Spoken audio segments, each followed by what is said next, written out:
All right, what's going on, people? We are back once again, as always. JV Wins, Dogon SS. Kicking it with you, got that flavor in your ear once again for another edition of Conscious Approach on YouTube. Thank you very much for joining us, and thank you very much to everybody who's been subscribing to the channel.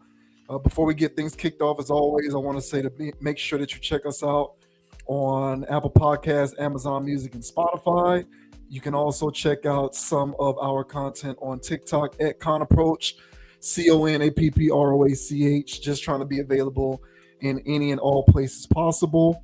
To anybody who is not very familiar with what we're doing here, this is how we like to kick it. So feel free to hit that subscribe button, hit that like button, leave a comment, let us know what you think about the commentary in this or any of our any of our other pieces of content on the channel. As we continue to flesh things out, we have a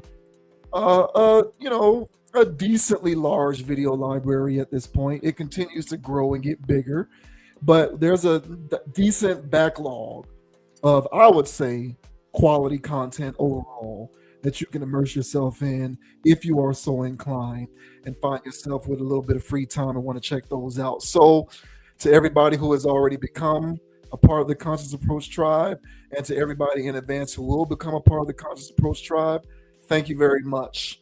Just want to always get that out there because we do appreciate the value of your digital currency. We never take that for granted. Now, we're going to go ahead and get things kicked off with a little talk about today's economic state within the context of music. There were some interesting comments made by the CEO of Live Nation, who's catching heat due to him claiming that, contrary to popular opinion, the prices for concerts and live shows is actually cheap. He claims that it's underpriced. So a lot of people took exception to that. They feel some type of way about those comments, that it's dismissive towards, working class people and people who have to kind of, not perhaps not struggle to make ends meet, but nevertheless people who have to work for a living to make it. Discretionary funds in order to spend on things like going to live shows and concerts isn't as readily available as this individual may believe it to be. So he's catching a little bit of flack for his claim that going to concerts is actually an affordable endeavor because concert tickets are actually underpriced. So this says Live Nation CEO blasted for arguing that concert tickets are underpriced. Live Nation CEO Michael Rapino is coming under fire on social media for his comments on ticket prices at CNBC and Boardroom's recent game plan conference.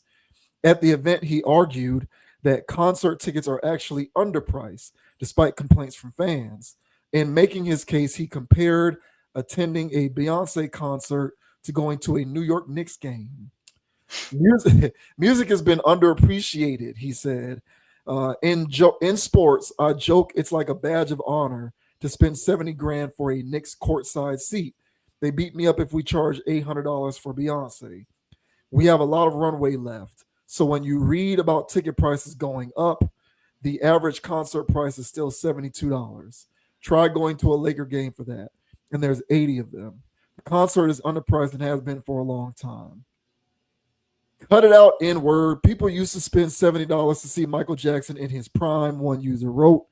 Another added, no, they actually aren't underpriced. Y'all overcharge for everything.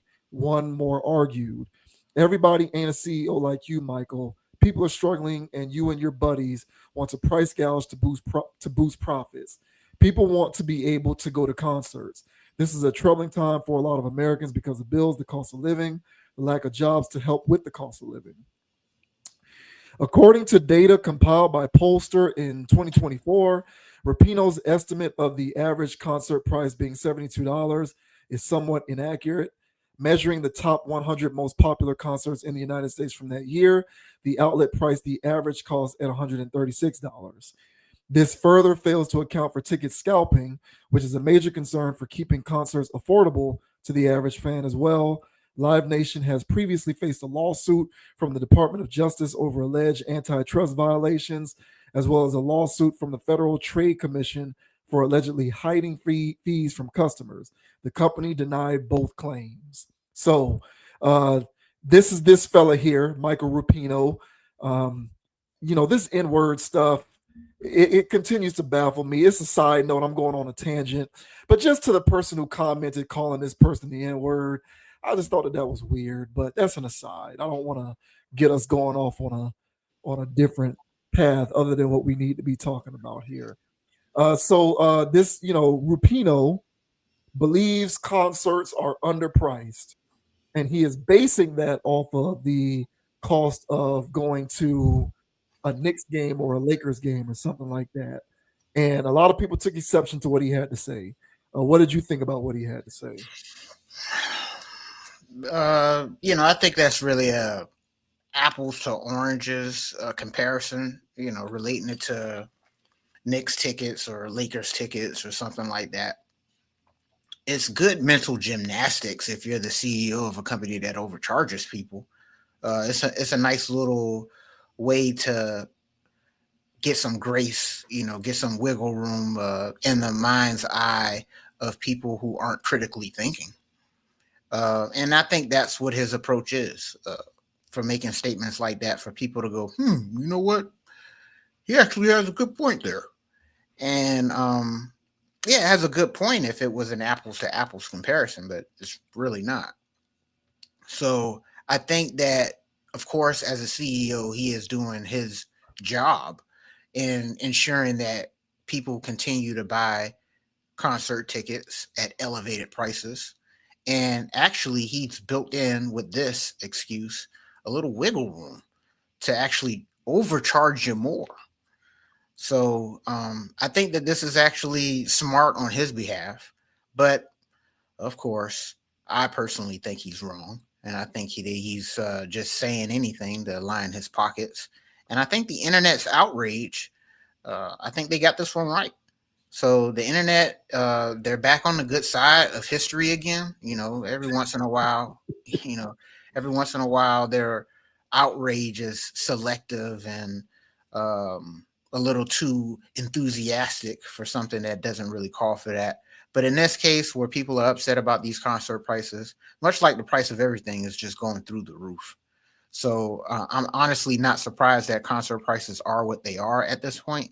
But be that as it may, uh, uh, shame on this Rapino guy for trying to, pull a fast one on me. I'm personally not having it. I don't think anybody here at the conscious approach is having that either. But what are your thoughts, man, on this Michael Rapino saying that, hey, these concert tickets are actually underpriced and you can get cheaper tickets to go watch a Lakers game, and there's 82 of those. What are your thoughts, man? It definitely is mental gymnastics for sure. He's trying to gaslight people Yeah. into having them think that they're thinking about the pricing of concerts in the wrong way. Mhm. His analogy of, well, his comparison of NBA games is to me stupid. That's like saying, would you rather get burned by rolling on hot coals, or would you rather get burned by running through a burning building? In any event, I don't want to get burned. So can I have option C? Mhm. You know what I'm saying? If both of them are overpriced and expensive, one doesn't negate the impact of the other. I don't want to pay for either of them because they're both are overpriced. What point are you trying to make here? Mhm. So that comparison, of course, doesn't wash, but he's looking at it through the prism of the target market that he ideally envisions patronizing his shows, which are in effect people who don't work for a living. That's my opinion. I believe that. I believe that the vast majority of these CEOs, if they had it their way, they would be able to exclusively market to people who have all of the discretionary income in the world to patronize their product and not have to rely on the business or the patronage of people who have to work for a living. The problem with that, however, is people who work for a living comprise about 75 to 76% of the population. So if Mhm. you limit yourself to the people who are financially free enough to be able to, engage in these leisurely hobbies with impunity, you are alienating the vast majority of the potential business that you have before you. So obviously, I'm no MBA grad or I'm no super expert, but basic math tells me that that's the bad way to do business. And so since you do have to rely on people who work for a living, because that's the majority of the population, it would behoove you to not alienate them by being honest enough to just admit, yeah, if I had it my way, we'd only be marketing to people who can comfortably afford what we have to offer, and we'd be, ignoring the rest of you brokies out there because we don't care about y'all. Damn brokies. Yeah, we'd be ignoring the rest of y'all brokies because we don't care about you anyway.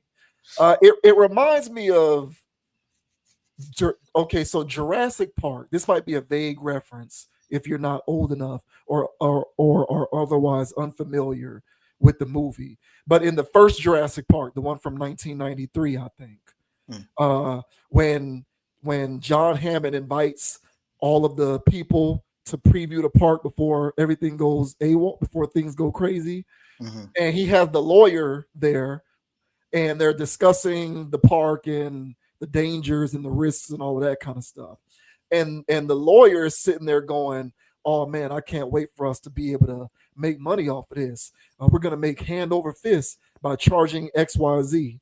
And John Hammond is like, "Well, we want to make Jurassic Park affordable to everybody, not just the rich people. Hmm. Let's make sure that we keep that in mind." And the lawyer's like, "Oh, okay, yeah, I get what you're saying. Yeah, maybe 1 or 2 days a year we'll have a coupon day."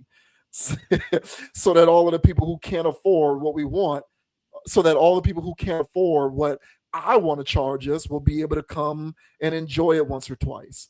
I Hmm. think that's the mentality of most of these people. Hmm. These people don't care about people who work for a living or people who may have to save a little more to and scrounge a little more to afford the cheaper ticket or the nosebleed. Yeah, they'll accommodate those people as they come in because they want to be able to fill up the building.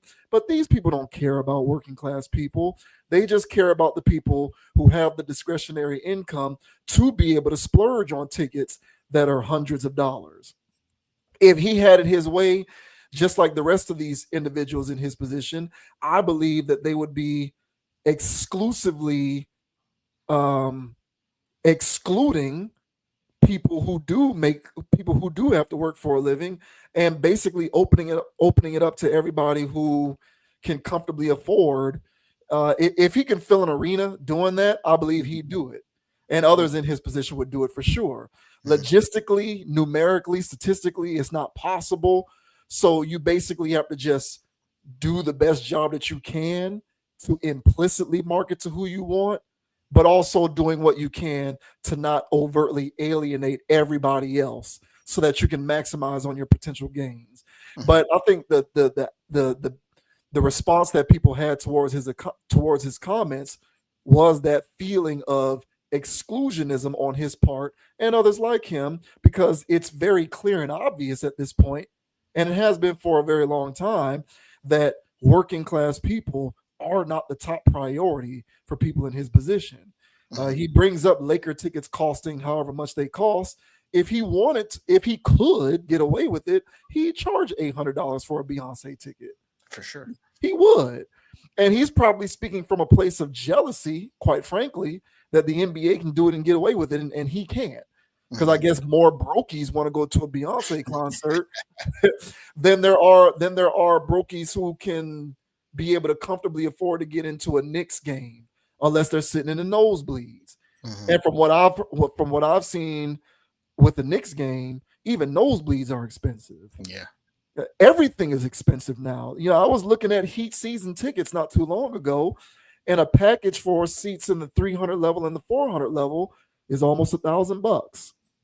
So everything's going up, and I do think people's response was appropriate. These guys don't care about working class people, but of course they can't say that because it'll look even worse than making stupid comments like this. Yeah, man. And wow, what a movie that first Jurassic Park was. Classic, Oh, absolute classic. man, I must rewatch. I constantly quote stuff from that movie all the time, man. Yes, yeah. I always do. I always do that, man. Hysterical, man. But just imagine, movie people, people in Hollywood saying, you know what, these movie prices are too cheap. Hell, if you go to a L.A. Chargers game, he'll be paying $300 just for a seat, and you only watch that once. Whatever. What kind of logic they want to use to overcharge me to watch one of their goofy movies? And so imagine if everybody ran around doing some stuff like that, comparing stuff that doesn't even deserve comparing. Exactly. And so that's what I'm saying. I don't know. I don't know where. I mean, I'm sure he just pulled this out of nowhere. I'm pretty sure one day he thought that this was a bar, and he's like, you know what? Hell, while he's sitting courtside, hell, people are complaining about Beyonce tickets. I spent $7,000 on this courtside right here. He You know, envis- he envisions he envisions the same exact target market for his shows being the target market for NBA games. That's what he wants. Like that's what his best case scenario would be. The same clientele that goes to a Knicks game or a Lakers game is the same clientele that goes to a Beyonce show. I mean, as much as I love athletics, if the tickets aren't what I call affordable, I'm not going. I don't care how much I love the team or whatever.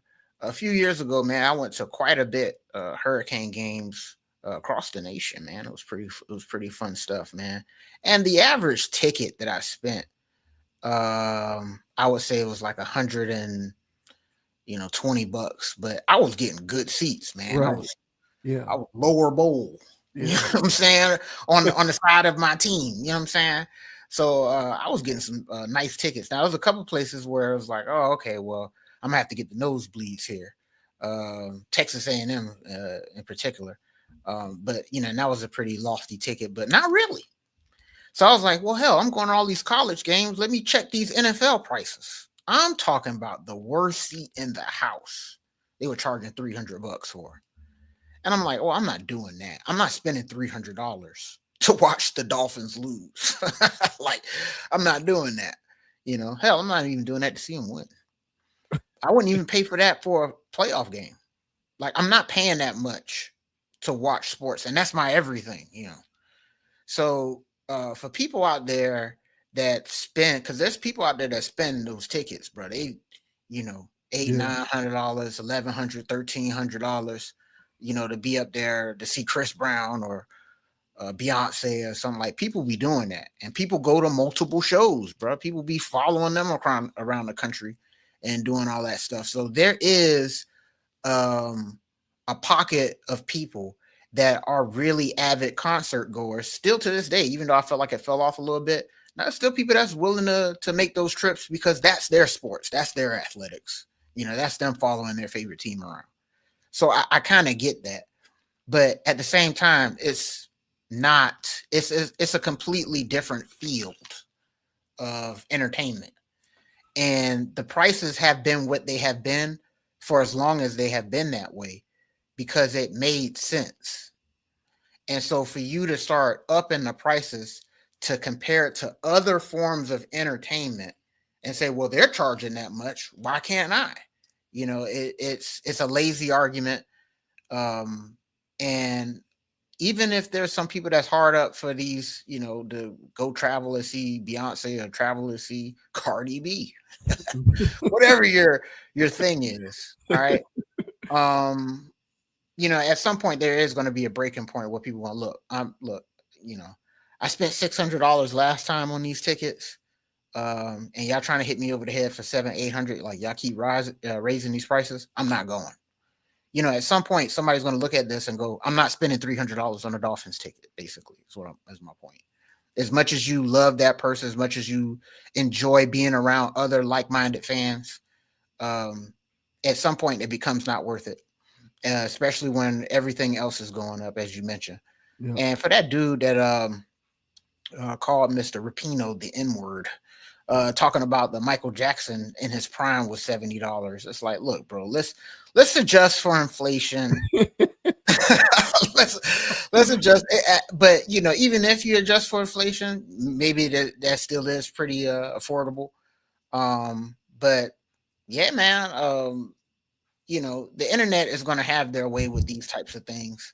But these CEOs and these fat cats at the top, they're not going to stop. They don't care what us people say. And as you mentioned, they're trying to set a line or a precedent or a standard for their concert goers moving forward. And yeah, they're trying to turn concerts into premium Lakers tickets, That's playoffs. what yeah, exactly. Yep. That's And what listen, I don't care how many pyrotechnics you got going on. If Beyonce is being carried by a crane in a damn Oldsmobile. I don't care what kind of crazy stuff y'all got going on. Nothing is worth these prices, if you ask me. But hey, those things still be packed out. So it looks like they're not they're rubbing the, like you mentioned, the brokies the wrong way. And yeah. there's still going to be people that are paying, because hell, when I look at those prices, last thing I'll say is I was looking at was that last year I was looking at tickets for Texas versus Georgia when Georgia came here, and the cheapest ticket I saw was like uh $800-900, maybe it was in the thousands. That was the cheapest ticket. Clearly it was resale and all this other stuff, but that was the cheapest thing. That place was packed. It was packed. It was sold out. So people got them. I don't know where they're coming up with it from, but people ain't broke yet, I guess. So if he is trying to move the goalposts, I guess it's an ambitious goal of his, and maybe he'll strike with this. But me personally, I think it's too much. I feel like every industry swinging for the fences at this point, but concerts not worth it for me personally. I think people are more broke now than they were before. I think the difference is now, because of the way that things are economically, Mm, everybody pretty much has just decided, okay, my entertainment budget will allow for what one or two activities versus, like, I feel like in the past people had enough in their entertainment budget to accommodate several different things that they wanted to do. And I mm, think now it's been narrowed down to like one or two things. So for a lot of those people, their one thing that they will allocate their entertainment budget to is college football games. But you won't see them doing anything else. You know what yeah. I'm saying? Like that's I think that's where most people are today who are working class people, people who work for a living. I Mhm, think it's what is the one or two activities that I am willing to, allocate my disposable income to. And it used to be like maybe six or seven different things, but now that amount of activities has diminished because there isn't as much of a surplus of funds to put there. mhm, Um, and I just think that these individuals do not care about working class people, and while not caring, which I don't even think is a secret. I don't think I'm saying anything controversial by saying that. And also at the same time, just like there's social deconstruction, certain elements of society's attempt to deconstruct certain social norms that we've always come to accept as normal, to sort of build them back up, to basically not have a meaning at all, or to just reinvent the meaning so that mhm, other things can be accommodated in the process. I do also believe that there's a such thing as economic deconstruction. The difference between social deconstruction and economic deconstruction is we can do something about social deconstruction if enough people speak out against the things that they don't like. You can make enough noise about certain things and be active in certain respects that you don't have to see the pendulum completely swing in the direction that you don't want it to go when it comes to a lot of these social norms that certain people and groups and communities are trying to create. But when it comes to economic deconstruction, there's not much that we can do because you can't do anything about capitalism. You can't really do anything about the rising cost of goods and services. It kind of comes along with the territory. So because there's not much that we can do about economic deconstruction, there's also not much that we can do that is going to be able to stop individuals like him from creating a narrative which suggests that certain amounts of money that we always used to be perceived to be a lot or affordable is now different. So, like, I think there's an effort to totally reinvent what the definition of affordable is. So Mhm. if to you $1,000 or an $800 ticket to Texas, Georgia is expensive or too much or not affordable, I think what individuals such as Michael Rupino would like to establish is a new baseline of understanding, which suggests that $800 is in fact affordable. Which is insane. I think that that's where we're headed, though. I think where we're headed is just a completely new definition of affordability. And that doesn't mean that people are keeping up with that in a commensurate fashion, because clearly a lot of people aren't. It's just to say that that's what the new definition of affordability is going to mean due to the way that things are continuing to rise in cost. So concert tickets, sporting events, even though sporting events are already overpriced, the Yeah. idea is that the idea is that a Lakers game or a Heat game or a Knicks game that is $500-600 for a ticket is in fact typically priced, not overpriced. Hmm. If you believe that that's overpriced, you have the wrong idea of what overpriced actually is. Yeah, that's great. I'd rather watch it on TV for $500. And I think a lot of people are starting to wake up to that. But I do think that I think that that's where that's headed, and I do believe that that's these CEOs and these people like this, these companies with all of these streaming services who keep raising the damn fees every year, even though you're getting nothing back in return. You're just paying more for the same stuff. That's it, it all works in concert with one another. It's not that it's more expensive, it's just that you have to keep up with whatever the new definition of affordable is. So good luck to everybody out there, man. That's why, we readily talk about certain aspects of economics on this channel, more specifically ways that you can kind of keep up with this stuff. Because if you're complaining about it in an effort to stop it, you're wasting your time. Some of these social movements we can complain about to slow them down. But when it comes to this economic stuff, in my opinion, it ain't slowing down. So get ready for $1,500 average price tickets to Texas, Georgia within the next 3 to 5 years. And don't fix your face to say that that's too expensive, because by then that will be what affordable means. It's ridiculous, man. And yeah, it's really becoming a luxury situation to go to a damn concert. Yeah. Yeah, it's Or a game. I don't even think about a Dolphins game. Get out of here. and it baffles me. It really does. When you see some of these stadiums on Sundays, I mean, packed to the brim, and them tickets be, the cheap ones are 280, and that's way at the top. But if you want like lower bowl, something decent, it's five, $600, $700. Like, I'm like, who's paying that? And if I want to go with my family, or if I want to take, somebody with me, like, we're spending collectively, if it's three of us, it's $2,100.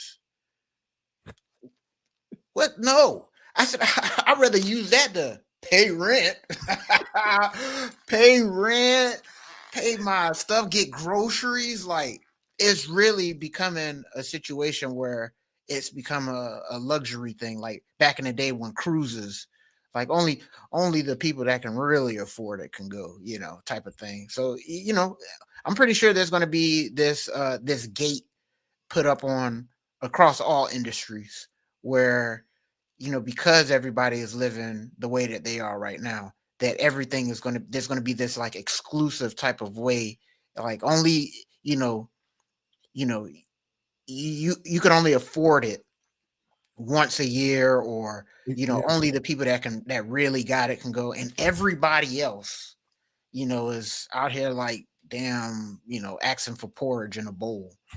It's disgusting, man. But yeah, me personally, man, I'd rather watch it on TV. I'd rather watch it on an app or something. You know, that's not my thing. But for the people out there that are concert goers, I feel for y'all, because it sounds like this guy's going to start jacking it up even more. Yep. And you can always get away with it because you can just attach it to the rising cost of goods and services or the cost of living. Like that's why I say economic deconstruction is it's an unstoppable force. It's an immovable object. You can't really do much about it, but trust and believe. If this guy had it his way, he would be offering a coupon day a couple times a year for the brokies. Coupon. Yeah, and otherwise he'd be charging those outlandish prices to target who he really wants to target to go to all of those shows because that's how they prefer. And shout out to Jurassic Park, man. To hell, to hell with this Rappaport guy or whatever his name is, Rapino. The hell out of here, man. Classic stuff.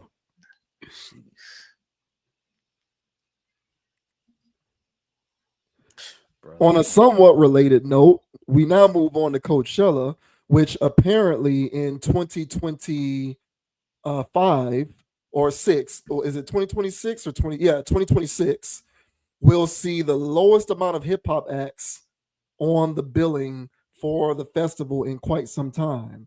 So I thought that this was actually pretty interesting as we take a look at this. So this says hip hop hits a new low at Coachella 2026. With music festivals, it's always going to be a slippery slope when it comes to pleasing your attendees. Everyone's got different tastes, which is the beautiful thing about music as a whole. But in that same breath, it makes all the more difficult to balance things out. Then, of course, you have to factor in the demographic you are mostly catering your event to.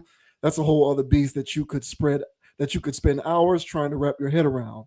But, however, for whatever reason, Coachella has seemingly put less of a focus on one of the biggest genres in the world, hip hop.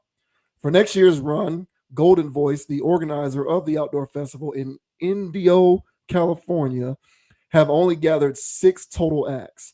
That's now the second time that performers in rap have dipped under 10 since 2017, as caught by rap insider Ahmed slash the ears, courtesy of Instagram, Big Boys the God on Twitter.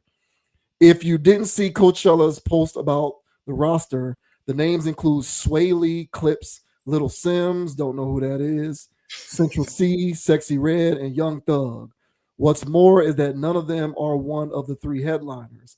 Pop superstars Sabrina Carpenter and Justin Bieber, as well as Latin icon Carol G. If you do the math, that's a 70% drop off from 2022, the most sprawling year for rap in the last 9 years. That year, 19 MCs were on the roster. So they actually have a breakdown there. But the cherry on top, this is now the smallest group of rappers of all time in the 26-year history of Coachella. While some are not too happy with this and the lineup in general, others believe that the organizers did the right thing. This mostly got to do with the way hip hop has been charting. One user points out it has been a lackluster year for rap, particularly when it comes to mainstream staying power. Another states that's great news. Hip hop was meant for us. They want that mass appeal pop music go to Drake. We don't need to be everywhere to still be essential in our own culture. Those people going to Coachella these days are going as a fashion statement. It ain't about music. Overall, while it is a bit disheartening to see this, it certainly creates an interesting debate topic. Coachella 2026 begins on Friday, April 10th, and will extend through that weekend and then pick back up on the weekend of April 17th through the 19th. So, interesting stuff here. So, yeah, in 2017, there were 15, 2018, 17, back down to 15, 19 in 2022, 17 in 2023, 9 in 24, 10 in 25, and now 6 in 2026. So, what do you make of the low amount of hip hop acts that will be performing at Coachella in 2026? None of them, of course, being headliners. I think it's I think it's right on brand with how lackluster what people are calling hip hop nowadays. Even the people that they have on there are disgusting. I wouldn't watch any of those people for free. So, and this is coming from somebody that considers himself a hip hop fan and stuff like that. Um, so yeah, man, it's a hell no for me, man. That's disgusting. So, um, I mean, what has Sway Lee done recently? Sexy Red, are you kidding me? Central C, I still don't know who that bastard is. So look, man, so even their lineup that they got going on next year, it speaks to how bad the genre has gotten. when it comes to the mainstream appeal and the mainstream artists.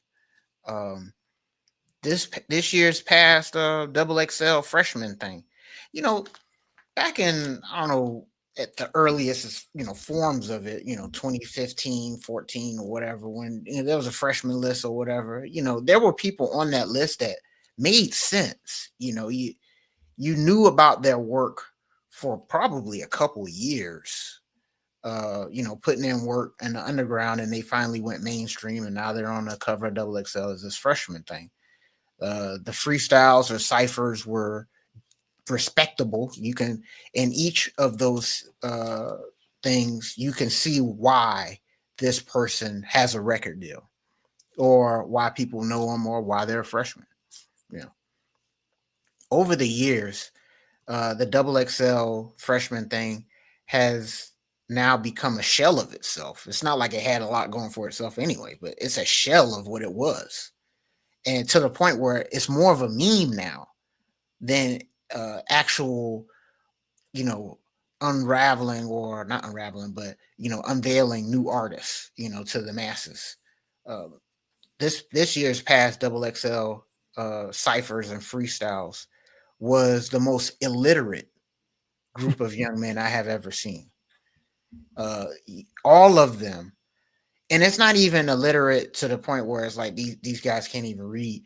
These guys can't even formulate, structure as far as sentences or even thought. They're literally like brain rot, amalgamations of a person. It's ridiculous. And then, so granted, when they start to freestyle or whatever, it's even more dystopian. And I forgot which year it was, but people like to make fun of Lil B. Mm-hmm. But even Lil B's freestyle, Lil B's freestyle on when he was on the double XL thing, I mean, he had bars and flows. Surprised everybody in the room. I think that was the year Kendrick was doing it, Yellow Wolf, and 21 Savage. That was a nice little thing. And then, here comes Lil B, who's supposed to be the joke of the bunch. He can actually rap though. But nowadays, everybody's just trash. So I brought out the whole double XL thing because that is the double XL is supposed to be the reflection of who's coming out now, who's going to be taking over the industry for the next 5 to 10 years. And all of those guys are laughable and throwawayable. So when Coachella is supposed to be this thing where, who has the best hits, who has the best buzz, who's going to get the crowd to come out, who is that rapper right now? I can't name them. What's the song on the radio that's smashing right now? I don't know what it is. People made a joke about it, earlier this year, because there's a sound on TikTok with a Jet 2 holiday. Nothing beats a Jet 2 holiday, and everybody does a meme to it or whatever. And people will call in the Jet 2 holiday song the song of the summer because there is no summer song. So that's how bad things have gotten.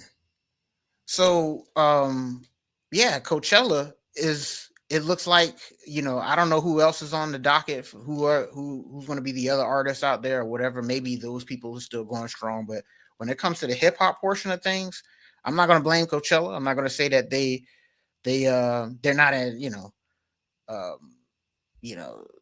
they're not in tune or not in touch with what hip hop is. I mean, of course, man, it's a mainstream thing, so they're not going to have Griselda up there. They're not, you know what I'm saying? They ain't gonna have T Grizzly. They're not gonna have. No, they're not gonna have that. You know what I'm saying? They're not gonna put bars up there, because that's not what you go to Coachella for. It's like a big pop star situation, like one of those commenters said. So they're not gonna have people, because there's guys out there that can still actually rap, but they're not mainstream. So all that stuff to say is that mainstream hip hop has become more watered down than ever. So can you blame them? There's nothing out there that's sticking nowadays.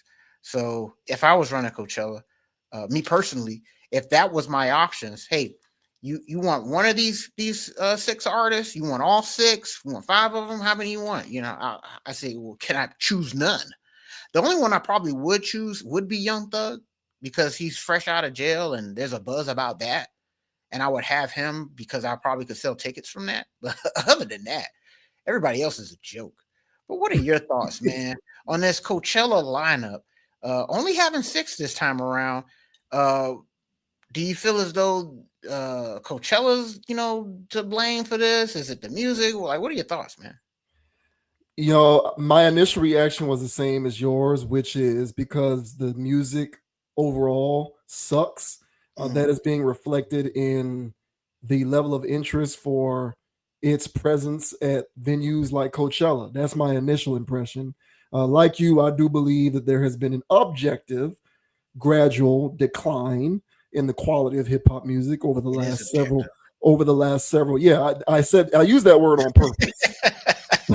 There has been an objective gradual decline Mhm. in the quality of hip hop music over the course of the last several years. I am of that belief, and I think that perhaps is being reflected uh, via its presence at venues like this. Mhm. But detractors to that point of view might point to me being older or out of touch, and so maybe I just don't get it, right? So I was willing to accept maybe that is a possibility. So what I then tried to do was try to look for some data on what's been going on with Coachella over at least I wanted to get a decent enough sample size, maybe the last 10 years or so, look at revenue, sales, attendance. I couldn't really find anything concise. I did find one article that says, despite its success, Coachella faces hurdles. Ticket sales for 2024 lagged with only 80% of 250,000 tickets sold, a 14% drop from 2023. High prices, $649. Going back to our last topic, $649 for general admission in 2025, up from $549 in 2022, have sparked backlash with fans on X calling the festival elitist. Environmental concerns also loom. Acts like Massive Attack declined to perform in 2025, citing the festival's 1,000-ton carbon footprint, prompting Golden Voice to pledge greener initiatives like solar-powered stages. Critics also point to Coachella's shift toward mainstream appeal. The 2025 inclusion of the Los Angeles Philharmonic, a first for a major orchestra, drew praise for innovation but flack from fans expecting edgier acts. Still, Golden Voice's early lineup revealed in November 2024 rather than January boosted early ticket sales by 10%, signaling strategic adaptability.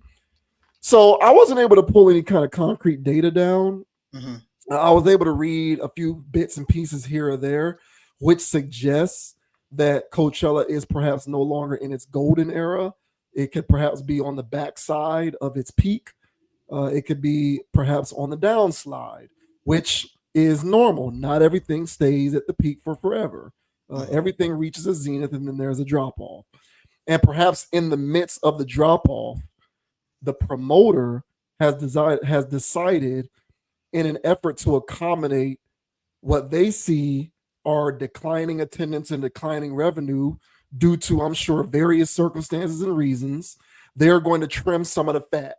And they have probably identified hip hop as that fat to trim. And what is the reason as to whether they would identify hip hop as the fat to trim? One can speculate, of course. My speculation on that would be very much in line with your belief, which is I don't know how much of a crowd those acts draw in the first place because I think the quality of the music overall is in the toilet. I don't know how much of a demand there is to see Central C at Coachella. Unbelievable. Now, granted, I'm a Jay Z Big Crit, fabulous. I'm a fan of that generation, right? So I'm not trying to sit up here saying that I know everything there is to know about Central C. But what I can also say is I listen to a whole lot of hip hop radio. I listen to a whole lot of hip hop on my Spotify. I am not seeing the spins for Central C. Central C is not being played that much on DJ Who Kid every Saturday morning. I mean, he gets played, not a whole lot. And so I'm not, I'm not getting the sense that there's this huge groundswell in demand for Central C at a large scale music festival like Coachella. And I'm not necessarily trying to bag on Central C. This isn't necessarily to go at him directly, but I do believe that there is a correlation between the decline of the quality of the music overall and what you're seeing with situations like this, in which you only have but so many acts at that venue in the first place. And for those acts to be the likes of Sexy Red, um, and Sway Lee, once again, no disrespect, but how relevant is Sway Lee right now? You know what I'm saying? So I think it's a concert. I think it's a confluence of events taking place all at the same time. And I don't think that you can summarily dismiss the impact of the objective decline of the quality of this music, which I think at this point is very evident. Yeah, and that's a good point as far as the fat trimming because yeah, man.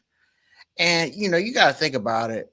Everybody that they named that are the hip hop artists, at least the ones that stick out, they have crossover appeal for sure. Uh, each one of them, for their own individual reasons, um, are already crossed over artists.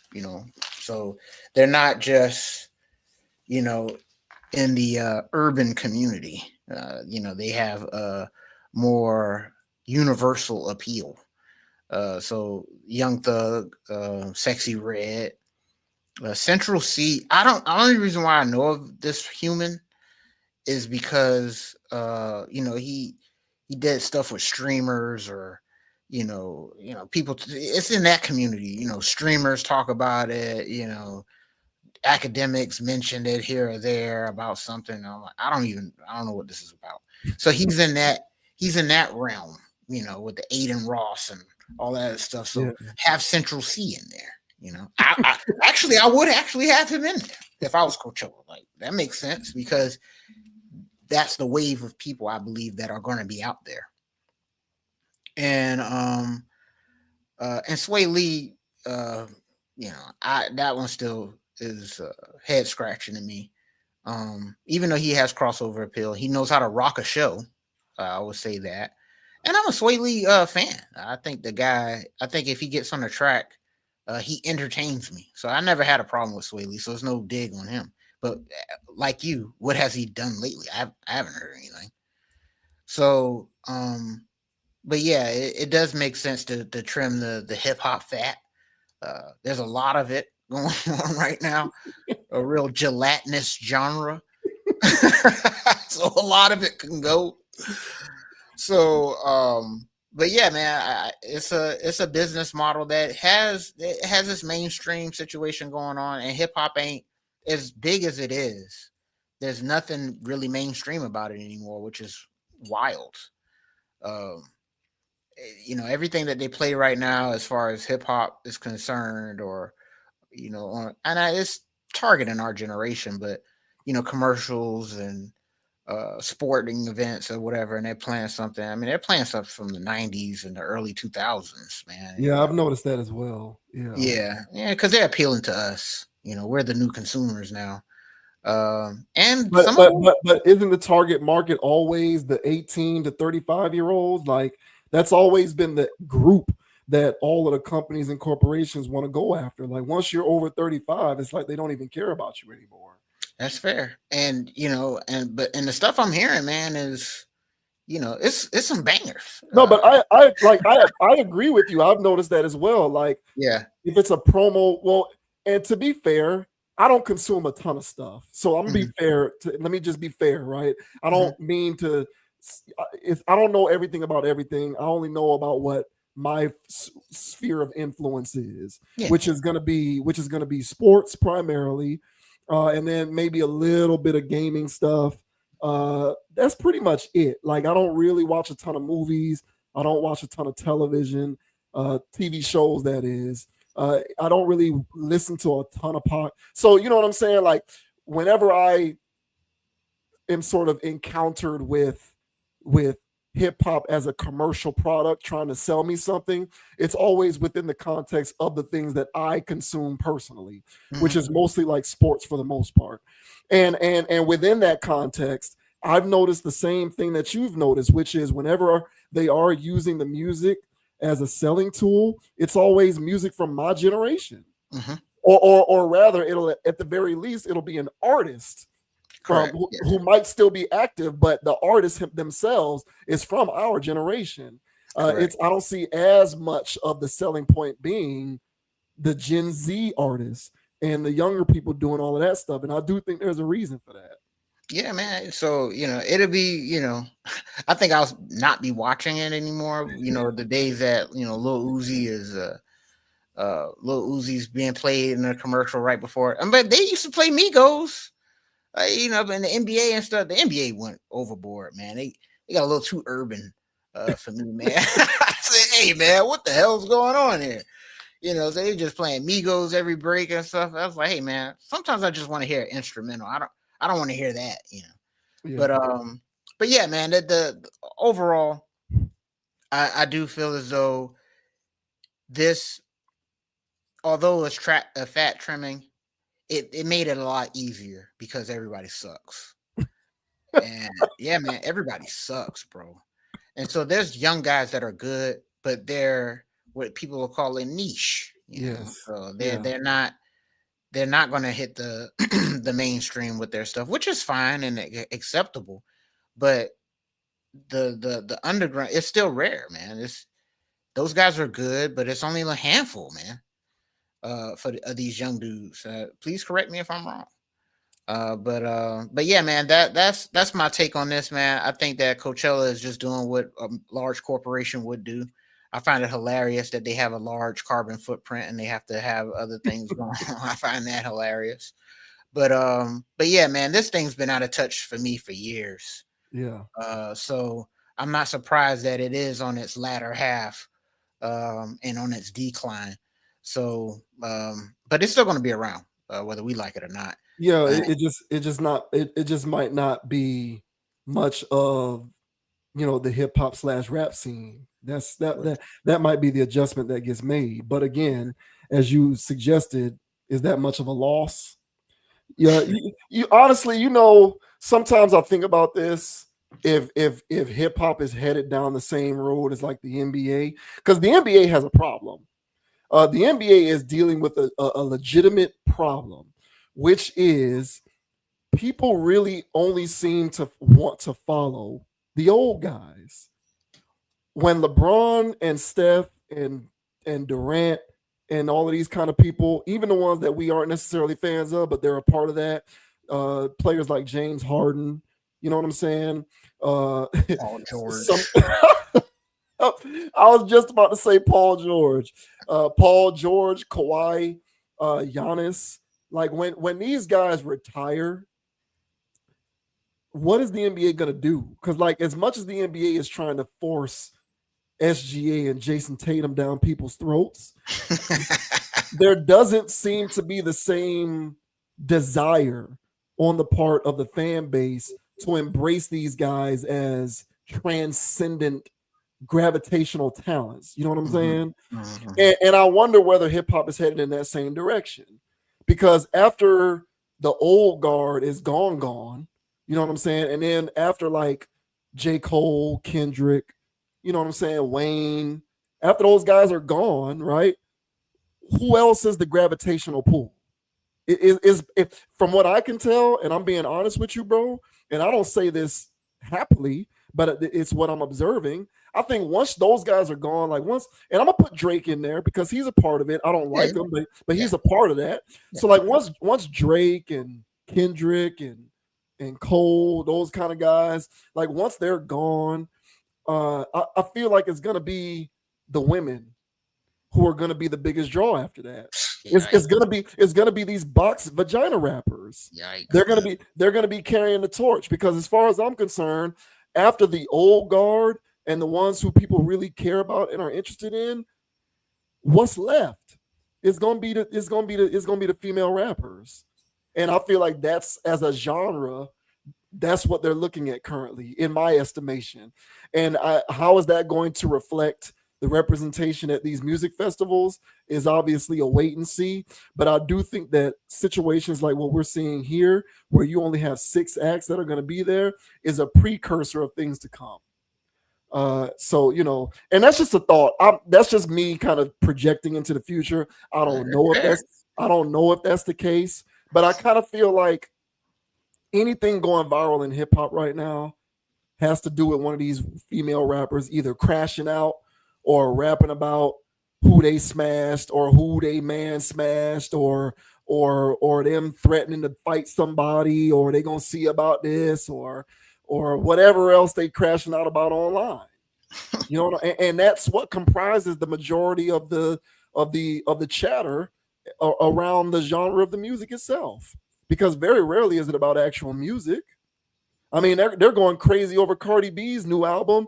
It took her what 6-7 years to drop that. Disgusting. And because there's a dearth of available content to consume of any sort of measure, that becomes a big deal. Cardi B's new album becomes this big deal, Which is disgustingly hey sad. man, but listen, I guess we might be two old guys talking like this. I'm pretty sure some people in the comments will set us straight, but I'm just calling it how I see it. I think there's a combination of several things happening simultaneously. Notwithstanding is the gradual decline in quality of the music, which I believe to be completely objective. And I do think that there is a absence of next generation to kind of pick things up from a musical standpoint and keep it going. In order for hip hop to stay relevant nowadays, it seems as though there has to be an aspect of messiness incorporated with everything else in order to get people talking about it. Hey man, it's wild, bro. But yeah, shout out to Mexico Dro. I do listen to Mexico. I don't know if you know about Mexico. Uh, Tough music, real 9 to 5 hard hat music, and Low Shimmy. Low Shimmy. He's also quite decent. He's very unique. Even though he's doing what other people are doing, I like how he does it. Real entertaining young man. But other than that, everybody else, they just don't catch my attention. So hey, if there's a young person out there that's rapping and they got heat, please let us know down in the comment section, man. Because I want to hear some bars. I want to hear or a good song. A good Can I get song. yeah? Can I Yes. get some of that? Give me a good Um, song. Just a good song. That's it. yeah, man. Just give me a good song, damn it. So let us know down in the comment section, guys. But hey, man, I'm not checking for Central C. I'm telling you that right now. So Yeah, me either. or I top mean, five. yeah, they exist, but like you said, are they mass appeal? I'm not sure. Are they commercial? I'm not sure. I don't know how much mainstream appeal Absol has, but Right. Absol would be somebody who's good, who can be a part of the new generation that's kind of picking things up.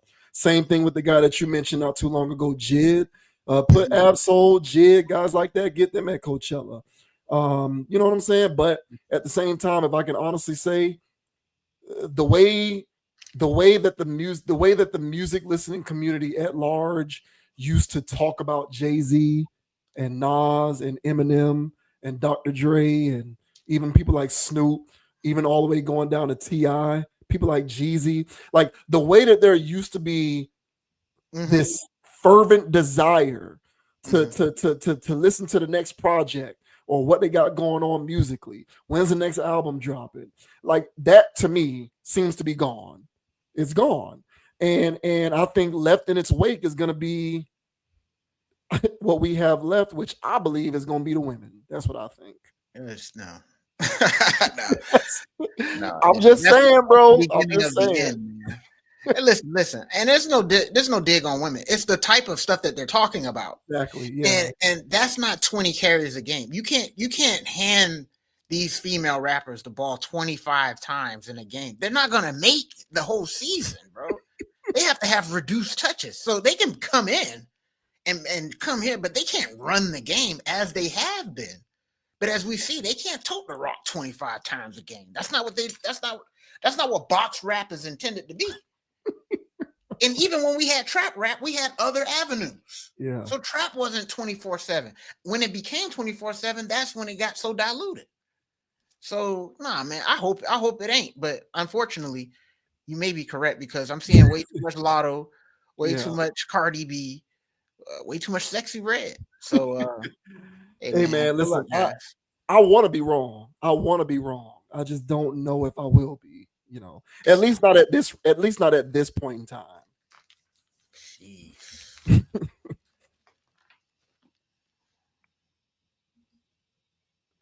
Now we move on to Kai Cenat, who recently talked about a deal that he turned down because he felt as though it wasn't a good deal for him, which was interesting because it was a lucrative deal. And, you know, I'm pretty sure a lot of people, especially nowadays, would think that he's crazy for turning down such a lucrative opportunity. But for him, he felt as though it wouldn't be good for him. He felt as though it would kind of distract him, I suppose. And so he turned it down. This says Kai Cenat says he turned down $60 million gambling deal in 2023. I knew it would mess me up.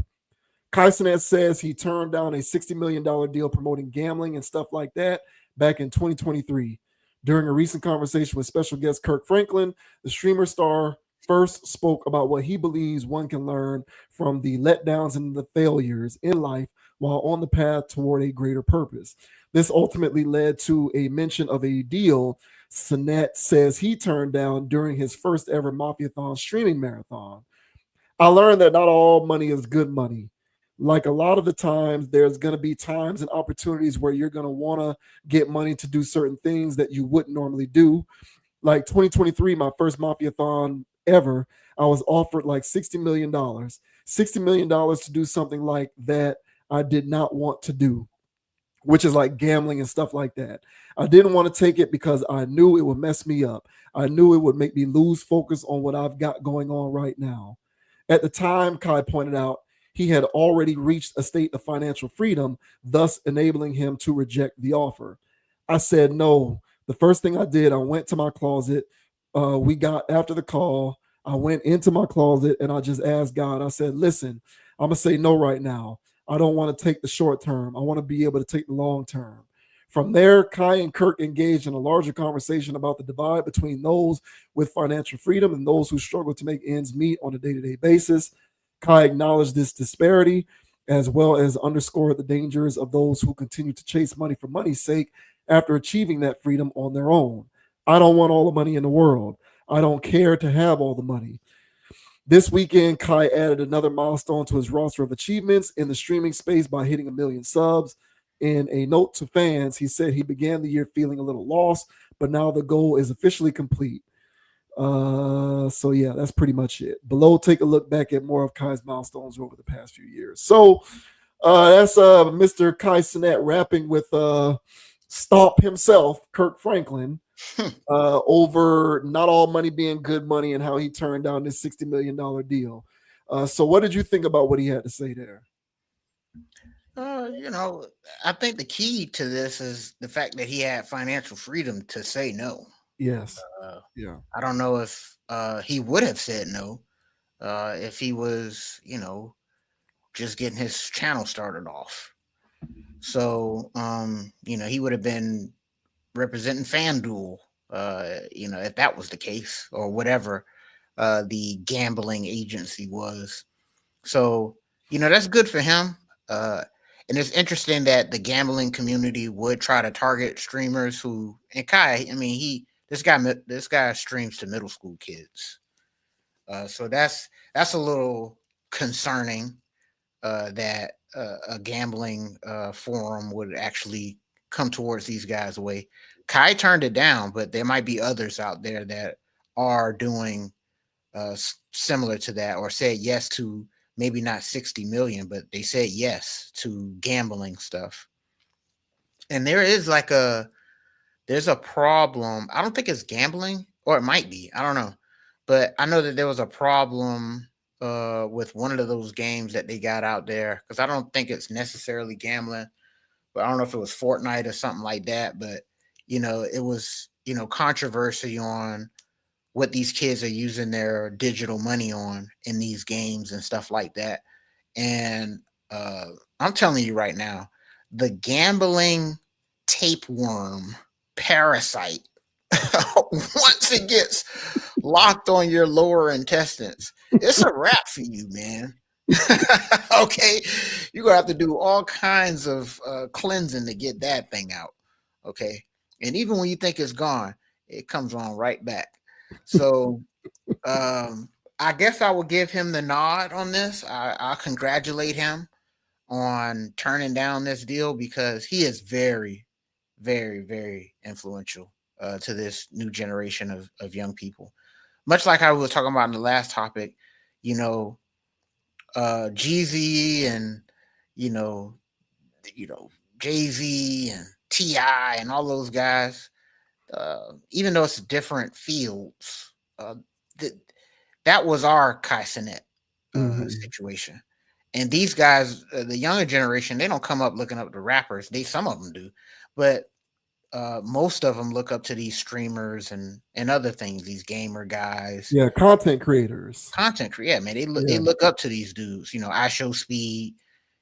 They love these dudes, and so their level of influence that they have on the next wave of homeowners or apartment renters. Okay. um is very strong, so I can see why that gambling agency would have attempted to do this. 60 million is light work compared to how much you're going to make on the back end of that, and that's not on the back end next year, that's on the back end in the next 15 to 20 years. It's a smart endeavor if I was a gambling company. But yeah, Kai, I think he was only in that position to turn it down due to his already sound, stable uh, income. And the last thing I'll say before you go is that although he turned it down, Kai has also done things that I find extremely sketchy as well. So he's no saint, even though he's there hanging out with the alleged opioid user Kurt Franklin.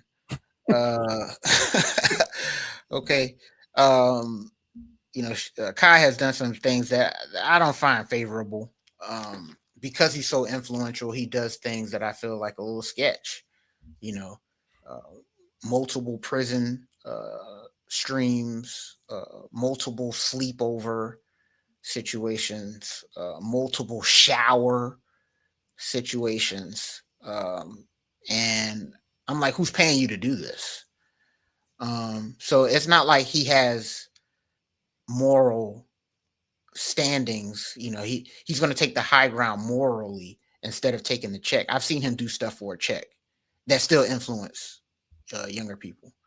So this guy's on extremely thin ice for me, and because he's the new wave of influence for the new generation of people, they find these corporations are using Kai Cenat as the conduit for their agendas. And so he may have turned down the gambling thing, but I've seen him say yes to other stuff. I say that. But what are your thoughts, sir, on Kai Cenat saying that, hey man, I turned down the 60 mil because all money ain't good money? What are your thoughts, man? Fair play for them to bring up the fact that he was in a position to do that because he had already become financially free. That's an important detail Mm-hmm. that cannot be left out. But having said that, the fact that he identified this gambling $60 million opportunity as something that he felt appropriate to turn down, I give him credit for that because not all money is good money. And I think it's interesting that a person in his position made that choice. Now, again, to your point about what you just said there, I hear you on that. I don't think I don't believe, because I don't know for sure, Yeah. but I don't think that he turned it down for moral reasons.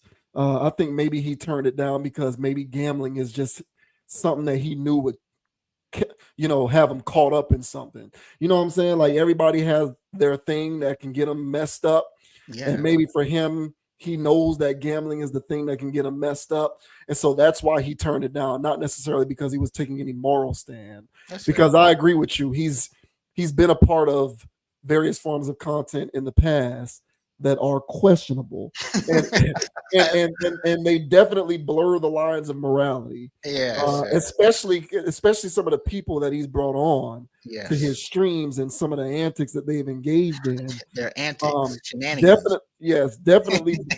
Some of that definitely blurs the lines of morality. So I'm not exactly of the mindset that what he did was a moral decision. Okay, Probably fair, more so a decision of self-preservation. Like fair. I might blow it a lot if I get into this situation with this gambling thing. Hmm. But having said that, I commend him for making the choice, and I commend him for at least acknowledging vocally that not all money is good money. Because for an individual such as him in his position in the entertainment industry, um, there seemingly is not enough money that a person can acquire, and I do at this point, because of the scope of influence, group streamers in with the rest of the entertainment industry. Hmm. I feel like music, television, movies, gaming, and now streaming, as well as sports, Hmm. those are all tentacles that extend from the body of what I would call the entertainment industry. Hmm. Social media as well. It's all the entertainment industry. So I do put streamers into the boat of being a part of the entertainment industry. And especially in this day and age, being a man in the entertainment industry, you know, especially, in the present day, when so much of a man's worth has been stripped away from him, and basically the only value that you have is what your income is. Hmm. um there's an arms race to acquire as much money and to make as many deals as possible, because the only value that a specifically man in the entertainment industry has these days is their income. And so when your worth to society and your worth to family, and when your worth to women, and when your contributions otherwise are directly tied to your income and have nothing to do with anything else that you could provide of any tangible value, I can understand why someone in his position would take any deal, because it's an arms race to be able to acquire as much money as possible, to have the most amount of purchasing power, to have the biggest bag. Remember when we talked about DDG not too long ago, Hmm. and he was, he was kind of talking about some of the feelings that he was experiencing in the aftermath of him no longer being with that Bailey girl who he's raising a kid with. And he was talking about how, essentially what he was saying was you experience essentially what he was saying was you begin to experience feelings of paranoia, because you don't know whether at any given moment your girl feels like you don't make enough money or you ain't popping enough, and can just trade you in for the next guy who's making more or is more popping. That's got to be a very lonely, paranoia inducing feeling, to Hmm. be in that space where you feel like you have to keep going to make more of the money, because otherwise, without the money, you have no value. Hmm. But our current society has essentially dictated, well, specifically within the parameters of the entertainment industry, our current society has essentially dictated that a man is essentially worthless if he's not earning what he's earning or making what he's making, or if his income isn't this. He basically has no value otherwise. And so when you're constantly faced with the specter of that looming over your head, you might find whatever deal to make whatever bag you can to try to keep up, because Hmm. otherwise you're falling behind. Hmm. And so for him to decline $60 million when you've got that going on around you because of the space that you occupy, I do think that that is noteworthy. Now, by no means am I trying to say that he's this saint or he's this example to follow, because I don't think that. But it is noteworthy to me, in my opinion, that given the seat that he occupies within the entertainment industry, he would turn down a $60 million deal, because a $60 million deal can enable you to keep up in that, you know, perpetual rat race of constantly chasing bags so that you can remain competitive in that world, which Mhm. has to be exhausting, but is nevertheless something that all those guys must be aware that they signed up for. Speaking of signing up for stuff, when $60 million is being thrown at you, that's more. That's probably more than making content or plugging in an ad here or there. Hey guys, make sure you use promo code Kai Cenat when it's probably more than that. They probably wanted uh, a lot more. Who knows what more? Because as you mentioned, these guys are the new rappers, entertainers, superstars. You know, there's no Brad Pitt anymore. There's Aiden Ross. So when you got these guys that are captivating so much energy and attention from these young people, uh, the you mentioned tentacles. The tentacles that are out there, these corporations that are paying these guys way, because they these guys got dumb money, and it's not all just from streaming on Twitch. Yeah. It's because they're advertising for stuff and doing all these side ventures and side quests. And so when these tentacles, um, reach out to you and say, hey, whatever, whatever, they get in bed with these people, figuratively speaking. Okay. All right. So now if this was the music industry, it would be literally, but I don't know what these young guys are doing, but there's they have been at a dinner, lunch, brunch, in a dimly lit area, or what I'm saying? Like they've had those conversations with those kinds of people, and they've taken some of those offers. Granted of whatever, what do I have to do, whatever, whatever. And some of that stuff they're willing to sign up for, which I believe they did, and they've been doing that stuff. But then for this deal, as you mentioned, it probably wasn't for moral reasons. It was probably for some other reason of trying to do this, Mhm. And he's like, hey, look, man, nah, I'm not. Look, I'm willing to do certain things because I'm already an alternative guy, but I'm not willing to do that, you know. So, and which is fair, right? I guess. So, who knows what that offer entails? Because I find it very hard to believe people are just cutting $60 million just for you to read ads. Mhm. You know what I'm saying? It's something more than that. Oh, for And sure. Yeah. yeah, and so if I were any of these young men that are in this position and I'm getting reached out by tentacles, I would be paranoid more than anything else, because it's like, you're going to give me this much money just to say use promo code Dogon underscore SS. I mean, I mean, hell, I'll say that for free. Why would you give me $20 million for that? You know, but then there's the cocktail party I gotta go to later, and you know what I mean, the all white yacht party. I'm not doing that, okay? But I took that 20 million. I better be there, okay? So yeah, man. So these young guys, they're the new industry. So Yeah. they can act like they square business and they down with us all they want, but I know what's going on. You don't get that much money being an upstanding guy. I'm sorry, these guys, they're I'm not trying to speak stuff on these guys, but there's a level of being compromised when you're getting cut those big old checks like these young men are getting. So I think that the unique thing about them is because they are from their own, their little generation. I don't know if you consider them Gen Z or whatever. I don't even know how old Kai is.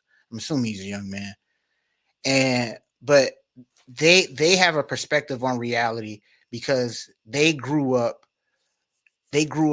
once all of this stuff about, shadowy figures and secret societies and all this stuff was already public, regular everyday knowledge. They grew up seeing certain things where they know that that's lame. I'm not going to do that. Hey man, I'm a stand up dude. I'm not. So they talk that way, which is why he said this about the 60 million, because he is a sharp young man. He knows how to maneuver his words. And so, but again, like I said, I look at his body of work, and as you mentioned, some of his streams are a bit questionable. And if you're just getting down questionable like that for free, I guess. But some of that stuff, it looks like he got put up to it. It's a whole set up like a prison. I mean, he's spending his own money to do that. Like, I don't get that. Sleeping in a room full of men, it's a sleepover night and y'all playing these grab ass games. It's weird, man. But to each their own. But all in all, hey man, I'm glad he didn't let this get to the kids, I guess. But what an odd person to have, Kirk Franklin. What an odd pull. That's his scope of influence, man. Kai is as mainstream as a streamer can get. Yeah. Kai starts to make, like, once you start showing up on ESPN First Take, you've crossed over into that realm. You cease to be just a streamer online, and you've become a media personality. And I think that that's the level that he has graduated to. So it's no surprise he's had some pretty noteworthy people on his streams. Just like, Aiden Ross had Trump on his. Aiden Ross is like the other side of Kai Cenat, if you will. It just must be a very lonely feeling. I would imagine, it has to be just a lonely feeling to know that you can be self-actualized and very successful, but still feel like you're chasing something. Not because you're chasing it because you're trying to contribute to the world, but you're trying to chase it to keep up with the Joneses, if you will. You're trying to chase it to keep up with this guy who has a bigger bag than you and can talk about it or flex about it on their stream or on their song. Or you're trying to chase this money because if you don't, then you won't be able to keep up, and all of the online whores that you're interested in won't want to talk to you anymore. Right? Like, it's got to be a lonely feeling to have to be confronted with that all the time. And in the midst of being confronted with that, you'll sign questionable deals just to try to keep up. You know what I'm saying? So it must be kind of lonely and paranoia inducing to have to face that on a regular basis. And shouts out to the individuals in his position, if he is amongst those people, who is able to not be beholden to that and can just say, I'm good with where I am, and I'm good with contributing in the manner in which I contribute, and I'm not going to sign up for anything that's going to compromise myself in uncomfortable ways that I'm not cool with in an effort to keep up in that particular way. I do think that that's noteworthy. Once again, I'm not necessarily trying to suggest that he's an example to follow, but that is noteworthy because I think DDG signs that deal. 100%, man. Hey, Yeah. shout Yes. out to DDG signing shady deals. Not to call DDG out specifically, but DDG represents the archetype of what I'm describing. I believe DDG signs that deal because in the back of DDG's mind, he says, if I don't sign this deal and I'm not making these 60 M's, then I'm not going to get the Instagram models anymore. I'm not going to get the OF chicks anymore. I'm not going to get the streamer chicks anymore, and all the rest of that. Like, all of that stuff is going to be closed off to me unless I take this deal and continue to climb up that ladder. I believe that he represents the archetype of the person in that position who thinks that way. And I think it's noteworthy for someone to not think that way and be removed from that ecosystem because it will mess you up. Yeah, man. Hey, so I guess word to the wise, man, if y'all ever position yourselves, in a place where, there is, there's a deal on the table. It might not be 60 million, right? But there's a deal or an agreement or something on the table where you feel as though this is not your steez. Like, this ain't what you about, this ain't what you stand for. it could put you in a very good position, either financially or socially or something like that. But to your credit, bro, I agree that all status ain't good status. You might want to earn it the slow grind way, and not have anybody own you in a way. So yeah, man. Well said, man. And yeah, man, I guess shout out to who do we shout out for this one? I mean, shouts Kirk out to Kai Franklin. Cenat, man. I Shouts out to guess. Kai Cenat. It is what it is, man. I can get down with anybody who believes that not all money is good money, because I agree with that. Not all money is good money. And like he said in that article there, where he mentioned being willing to play the long game and not, being willing to give in to the allure of the short term gain. So I can get down with that in this instance. I'm not going to start, sitting around here waving Kai Cenat pom poms. I'm just saying, I think it's noteworthy. Good on him for that. Hopefully that mentality extends to other areas so that in the future he doesn't compromise himself in funny ways. Yeah, we'll Or see. more so than he already has, I guess. Yeah, we'll see. We'll keep an eye on it here at the Conscious Approach. But yeah, shout out to Kirk Franklin, man, and Stomp. Sure. Stomp goes hard, man. Hey, do yourselves a favor and look up Kirk Franklin compilations online of him at these Christian concerts, high out of his gourd, doing all kinds of shenanigans on stage. But Kurt Franklin to me is an internet treasure. I get a good laugh out of him.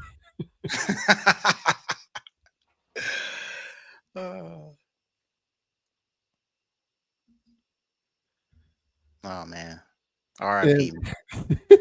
And now we move on to EA Sports being bought out and has gone private. So EA Sports is no longer publicly traded. They have been bought by a few entities and they are now private.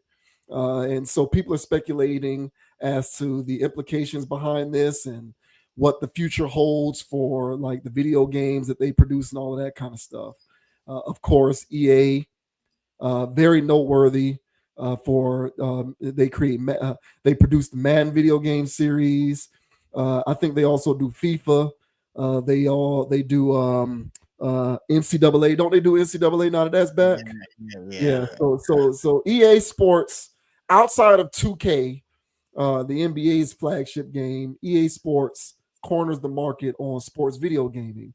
And they are now being acquired and they are now privately owned. And so people are wondering what the future holds as a result of this. So this says, what does the EA acquisition mean for the future of esports? EA is officially being acquired and taken private as part of a $50 billion deal with Silver Lake Affinity Partners in Saudi Arabia's private investment fund that will further the country's position in both the esports and gaming space. As of September 29th, Saudi Arabia's private investment fund, Silver Lake, and Affinity Partners secured a deal to purchase the entirety of EA, buying out the company's other investors with plans to take the developer giant private under new ownership. The private investment fund will be the largest contributor to this deal, investing $36 billion, having previously held a 10% stake in the company as a shareholder. Acquisition has been a discussion surrounding EA for years now, with some major rumors back in 2022 involving discussions with companies like Apple, Disney, and others. EA CEO Andrew Wilson says that this deal shows powerful recognition of their remarkable work, referring to the teams at the company that built some of the world's most iconic IPs. It is important to note that this deal will still need to be approved by proper regulatory authority where necessary and pass through shareholder approval. All parties involved in the purchase project all parties involved in the purchase project that it will be officially closed in early 2027, barring further delays. That's a long time from now. Should EA be successfully acquired, this deal would be the second largest company transaction in video game industry history, only topped by Microsoft finalizing its acquisition of Activision Blizzard in October 23 for a total of $75.4 billion, with the deal originally being proposed for $68.7 billion. Saudi Arabia recently made another big investment with Savvy Games Group's Scopely purchasing Niantic's game portfolio, including Pokemon Go, for $3.5 billion in March. If you are unaware, EA is among the biggest publishers and developers in the entire games industry, arguably being the largest third-party name across all platforms for the last 2 decades. This $55 billion acquisition now hands Saudi Arabia access to a library that includes Madden, NBA Live. They don't make that anymore. NCAA basketball, EA Sports College Football, Need for Speed. You got SSX in there, Dead Space, Medal of Honor, Star Wars Battlefront, Mass Effect, Skate, Spore, Army of Two, Bejeweled, Titanfall, Apex Legends, which is pretty popular, Super Mega Baseball. So a lot of properties under EA's belt, and it's now being owned and operated by this group. The largest among them being Saudi Arabia's investment fund. So, what do you make of this development, sir?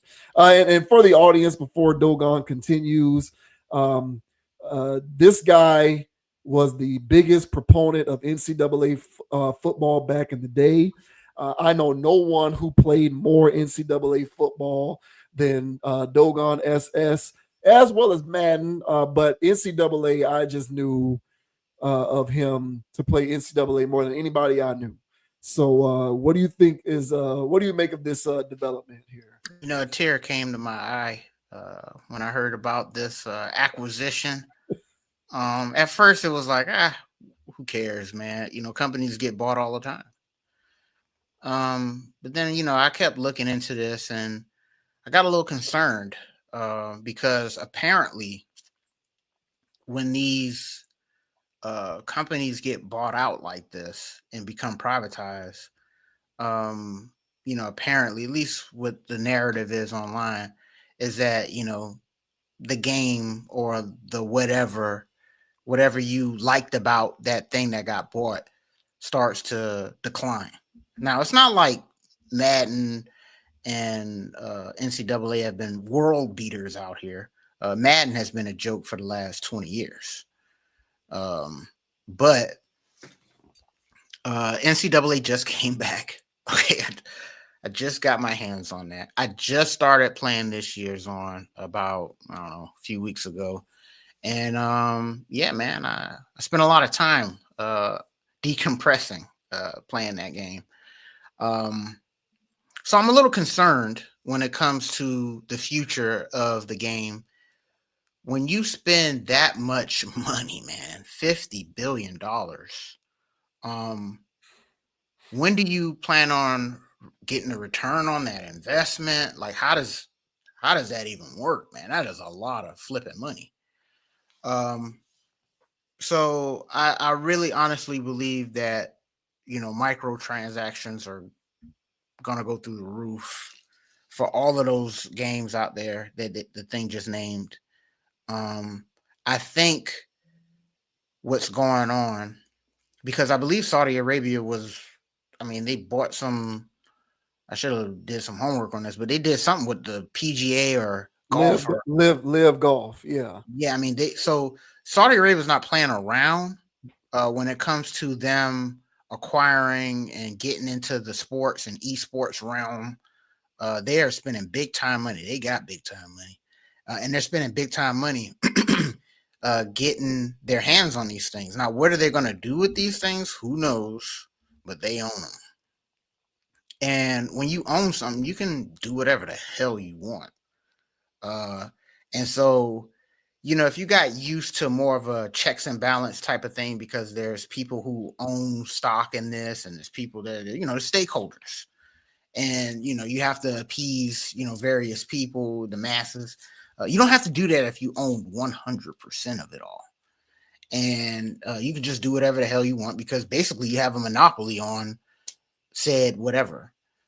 So it's going to be interesting to see how they flip this. I'm glad it said, I think what it's 2027. So I might get one more year of normal college football. This year's pretty good. They need to tweak some stuff. Just give me a solid version that I can play into perpetuity, and then I won't be upset. Okay, just give me that.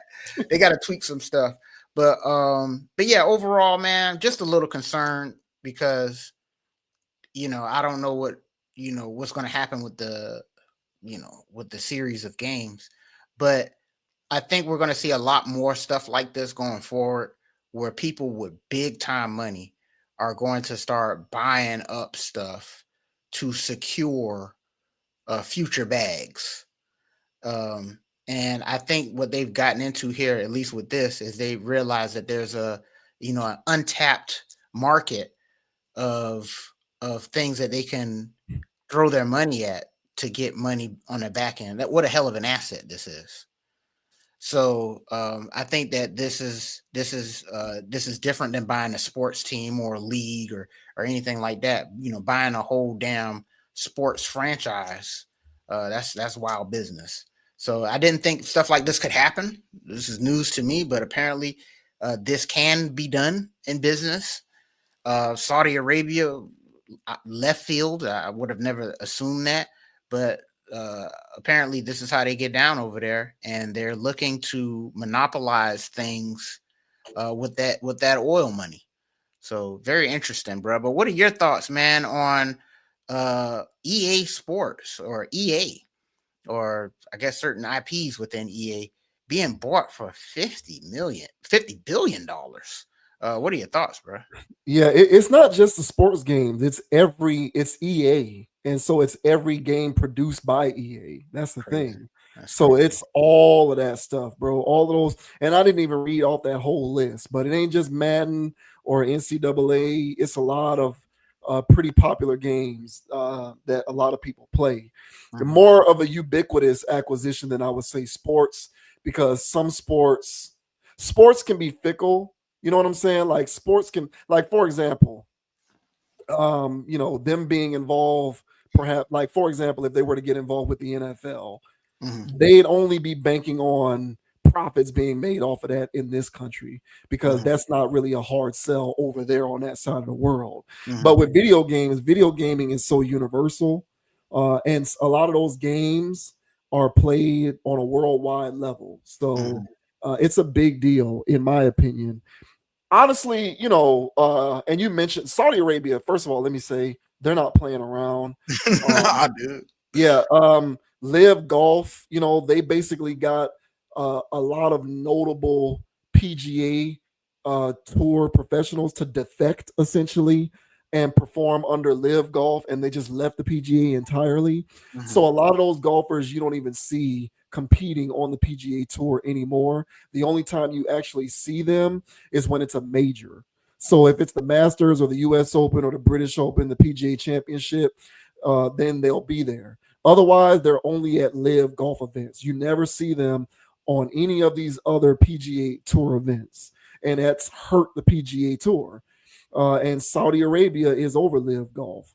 Not only that, but they have their Riyadh season. Uh, Mhm. Saudi Arabia, for all intents and purposes, is running boxing right now, because every flagship marquee boxing event is tied to either Saudi Arabia outright or the Riyadh season. Very few huge boxing matches today are not tied to that in any kind of way. So that's another thing. They're running boxing right now too. Hell, a lot of the big fights are actually happening in Saudi Arabia, and the ones that do happen overseas are attended by that Sheik guy. I Yeah. can't think of the name off the top of my head, but he's there because he runs that stuff. So Saudi Arabia is not playing around. And when it comes to like how this can impact like the games or whatnot, it's gonna have a good, simultaneous. It's gonna be simultaneously good and bad, from what I can tell. And I'll give you some examples. So when Google bought YouTube, Mhm. it was good and bad, because um, at that point, now the entire capabilities and infrastructure of Google can improve usability and interfacing and all of that with YouTube. It improves ease of use, the resources that you have available to you, and all of that kind of stuff as a user. So on the front end, it makes YouTube better. But what it also did was it restricted you. If you were a content creator on YouTube, you were restricted by far less before they were acquired by Google. Mhm. When they got acquired by Google, now all of a sudden you got to follow the terms and conditions, the community guidelines. This gets monetized, this gets demonetized, that doesn't hit the algorithm, this does hit the algorithm. So you're at the mercy of Google's technology. So, being able to use and be a part of Google was good, and being able to use and be a part of YouTube was beneficial via the acquisition by Google in a lot of ways, but it also hurts you in a lot of ways too. Mhm. Same thing with Instagram, for example. Instagram was a free for all before they got bought by Facebook, and as soon as they got bought by Facebook made Instagram look prettier, and it instituted certain developments like lives and the stories and all of that good stuff. But in my opinion, it also made Instagram a veritable hub for the modern day sexual marketplace. Uh, and an overemphasis and an over prioritization on weird people like influencers, people who otherwise contribute nothing to society whatsoever, but somehow have a certain level of importance that they haven't earned and don't deserve. That wasn't really going on before Facebook bought them out. And once Facebook bought them out and created this infrastructure of monetization and ad placement and influencing and building your own brand, it was off to the races with all this weird stuff that we rail and complain about now.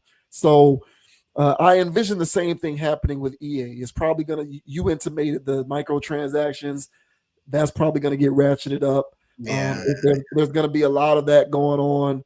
It's just going to change. In certain ways, it might change for the better because they're playing around with more money and more resources and more capability. But in a lot of ways, it's going to be made worse because it's going to open the floodgates for what presently are a lot of unforeseen microeconomies that, depending on your sensibilities, might dilute the product. Yeah, it well said, man. And yeah, I forgot about the boxing thing, but yeah, man, I don't know. I mean, clearly it's legal, and I guess it is what it is. But it makes me a little uneasy, man. I don't know what that's about, bro. I don't. I mean, if everything is operating as is, I mean, I guess I can't be upset about things. But is that okay to just be running around buying? Because they're not going to stop. If you got $50 billion to throw at something like EA, you already know they got big time money. It doesn't seem like they're going to just stop here. They're going to do other levels of acquisitions and stuff, and um, I don't know what that entails. Like, I just really don't. So to me, on one hand, I'm with you in the sense that you know, it, things could be for the better, or but also for the better. You're going to get hit with something on on the back end. It's gonna be So some weird stuff. it's going to be Yeah. some weird stuff. And man, my thing was immediately microtransactions or subscribing to play. Oh, you want to keep playing NCAA? Yeah. Well, you got to pay $7 a month to and if we will cut off your subscription. Come on, man, I'm not subscribing to play this. You know what I'm saying? So it's going to get into a weird pocket. So yeah, I'm not looking forward to that. Um, you know, I, this would be in other business news. Like, who cares? But this is a little too close to home, and I don't. And Saudi Arabia, man, it'll be interesting if they get their own football team, or like, they got enough money. I mean, at this point, like, it's literally like play money to them. It's unlimited. Yeah. I mean, it's like they're doing whatever the hell they want. So I don't see them stopping. So I think they're going to get even more aggressive with their spending. And if money talks, they got tons of it. So yeah, we'll see, man. But I'm really not looking forward to the microtransactions. I can't stand them. But they're gonna find a way. I trust and believe to make Yeah. sure. And that's what I'm saying. Like I buy hard copies. Uh, and hey, man, I played NCAA 14 for 10 years. Don't test me. I played NCAA '08 for about 7 or 8 years. All right, you don't test me, man. I will take it there on your ass. But yeah, man, RIP, man. I really feel like this is the beginning of the end. Even though EA was sketch anyway, um, it might get even more sketchier, and that's crazy. It's the beginning of the end as you know it for sure. Yeah, Yeah, I mean, you just don't know the unintended consequences are as yet unforeseen because it's very early in the process. I don't yeah. think anybody, I don't think anyone knew that when Facebook bought Instagram, Instagram was going to turn into What it um, is? you know what I'm saying? Like I don't think anyone knew at the time when when that acquisition took place that Instagram was going to turn into you know um, a tool for you know the normalization of sex work. Like I don't think anyone knew at the time that that was going to happen, and that is in fact what happened. I don't give a damn what anybody says.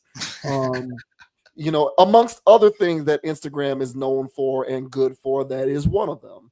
Mhm. But that did not happen. That didn't, you know what I'm saying? That doesn't predate, pre-acquisition. That happened post-acquisition. So you just never know. You never know what these acquisitions will wrought. But something's gonna happen. We'll just have to wait and see. But yeah, a deal of this magnitude does have to pass regulatory, you know, checks and balances. So they said what January 2027 is is Mhm. is likely when it'll go through. It's going to go through. There's way Yeah, too much money to right, be made for it to not go through. right. Unless something literally illegal is discovered to have happened, it will go through.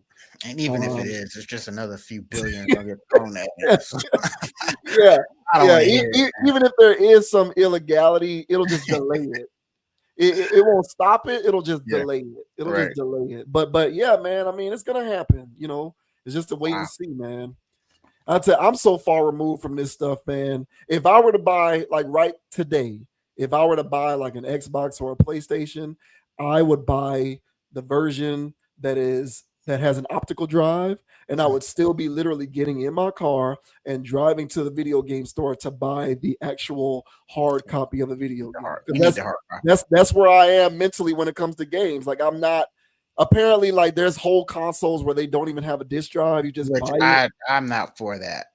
Yeah, Yeah, yeah, that's how because far, that's how far removed I am from this, people. That's how long it's been since I played console video games. Like, you know what I'm saying? It's been a minute, but I'm still stuck in that uh, mindset. I'll our Walkmans and our Betamax ass. You know what I'm saying? Hey, bro, I don't give a darn. I need the hard copy, man, because they can get weird. They can get weird if it's online based, and I ain't yeah, playing that. Or what if yeah, I'm somewhere and I don't have Wi-Fi or something like, or you know what I'm saying? Like, give me the yeah, hard copy, bro. I ain't yeah, playing. yeah. I want the hard copy all day. Hey man, hey, shout out to NCAA, man, and all my NCAA fans out there, Yeah, man. We gonna make it, y'all. yeah. R.I.P. to NBA Live too, from way Yeah, back in the day. damn, man, live '99, man, those man, '97, '98. Oh my goodness, bro.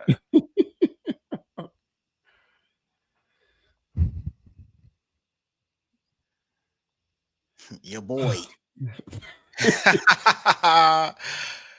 Uh, This man continues to disappoint me more and more. hey All man. right, well, so Barack Obama continues to do his speaking gigs and whatnot. He recently was, speaking at some event in London, and he basically said that all the world's problems are because of old men who won't let it go. Mm, That's that's deep. That's I what think. Mr. Obama said. So we're gonna color Mr. Obama's comments. Mhm. So this says Obama says old men hanging on are behind most of the world's problems. Former President Barack Obama took aim at aging leaders, saying the world's biggest crises are often fueled by men clinging to power. Speaking to London's O2 Arena on Wednesday, September the 24th, in conversation with British historian David Alusoga, Alusoga, Obama spoke on aging world leaders and made a comment that could be perceived as a dig at President Donald Trump. It's fair to say that 80% of the world's problems involve old men hanging on who are afraid of death and insignificance, and they won't let go. They build pyramids and they put their names on everything, and they get very anxious about it. Olusaga added, history is not short on those figures, neither is the president. The critique is consistent with Obama's past comments back in 2019. He told a private audience in Singapore that usually old people, usually old men not getting out of the way, drive much of the world's dysfunction. Obama stressed the importance of remembering that political leaders are not there for life. You are not there in order to prop up your own sense of self importance or your own power. The remarks came just days after Trump unveiled a presidential walk of fame in the White House Rose Garden featuring a plaque of Obama and an auto pen photo for former President Joe Biden. During the London event, Obama also criticized Trump for spreading misinformation by linking Tylenol use during pregnancy to autism, a claim a claim repeatedly debunked by scientists. He warned that such rhetoric undermines public health, creates fear for parents and creates fear for parents of autistic children, and spreads what he called violence against the truth. So, beyond U.S. politics, Obama cautioned against the rise of creeping authoritarian tendencies and the narrowing of America's founding ideal of we the people. He argued that democracy is threatened when only certain groups are seen as deserving full status and rights. The sold out event titled An Evening with President Barack Obama drew more than 14,000 attendees. So let's play a little sound of Baraka talking about these old men and how they are ruining the world. Hmm. Help them to bend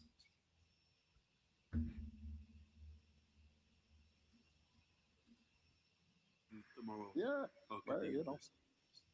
Also, especially young people, because it's fair to say that 80% of the world's problems involve old men hanging on and who are afraid of death and insignificance, and they won't let go. And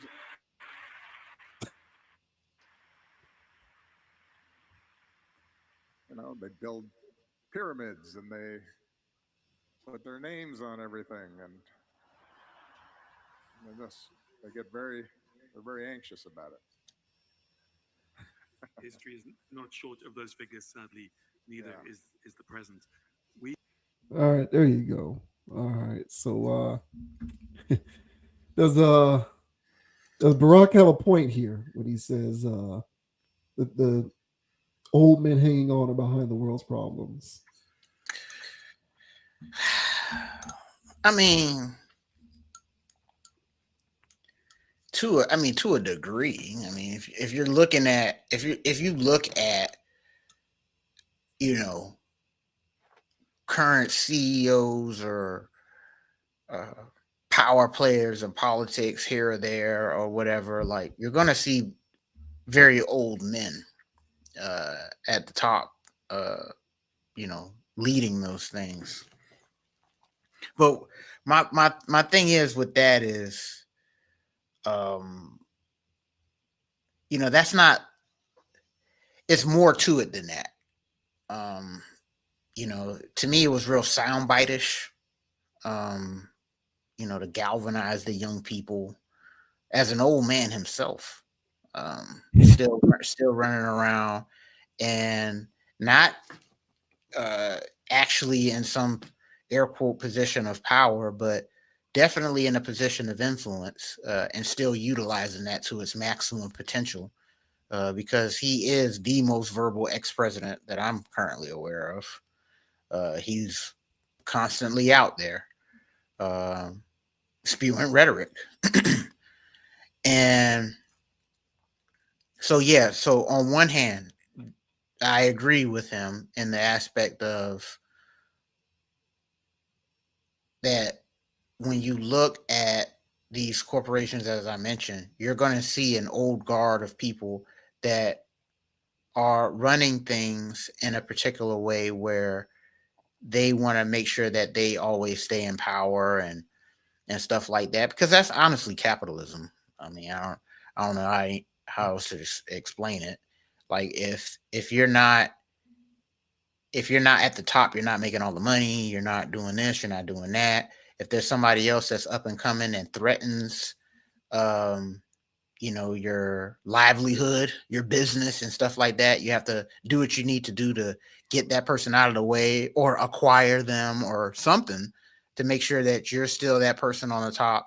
And a lot of these guys that are in these positions, as he mentioned, have played those ruthless games in order to be there, because that's actually what capitalism is. And if you're not doing that, then you're doing it wrong. So on one hand, yeah, he's bringing up a point here, but on the other hand, what's your answer? What's your solution to that? Just have young people do these things. If so, why are you on stage, and why am I not listening to a younger person?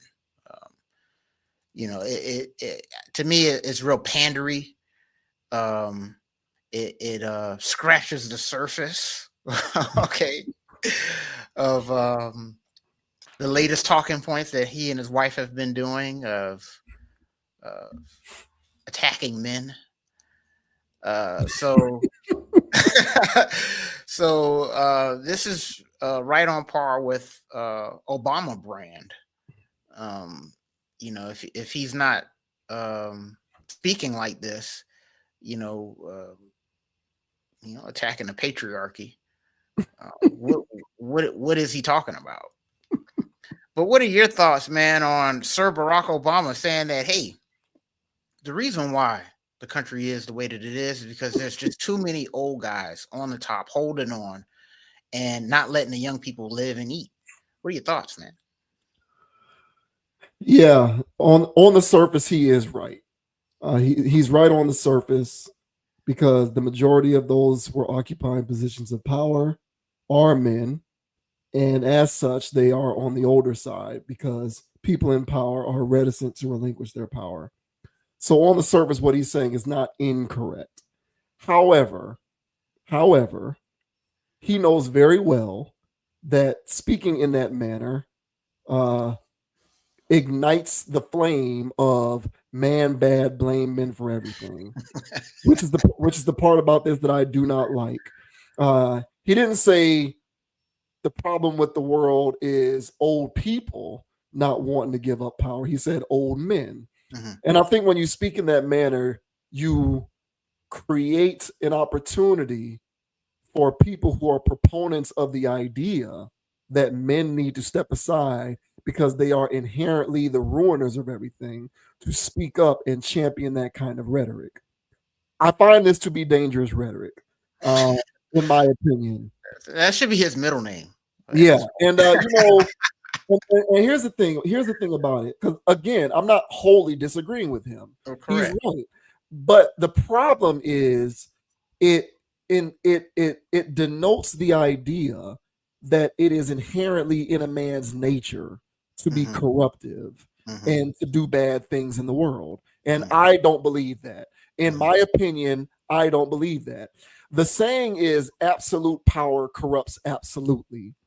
It isn't absolute power corrupts men absolutely. That's not how it goes. All right. The saying is absolute power corrupts absolutely.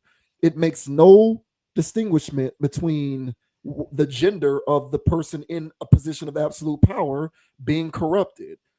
I believe that it is in a human's nature, not just a man, but it is in human's nature.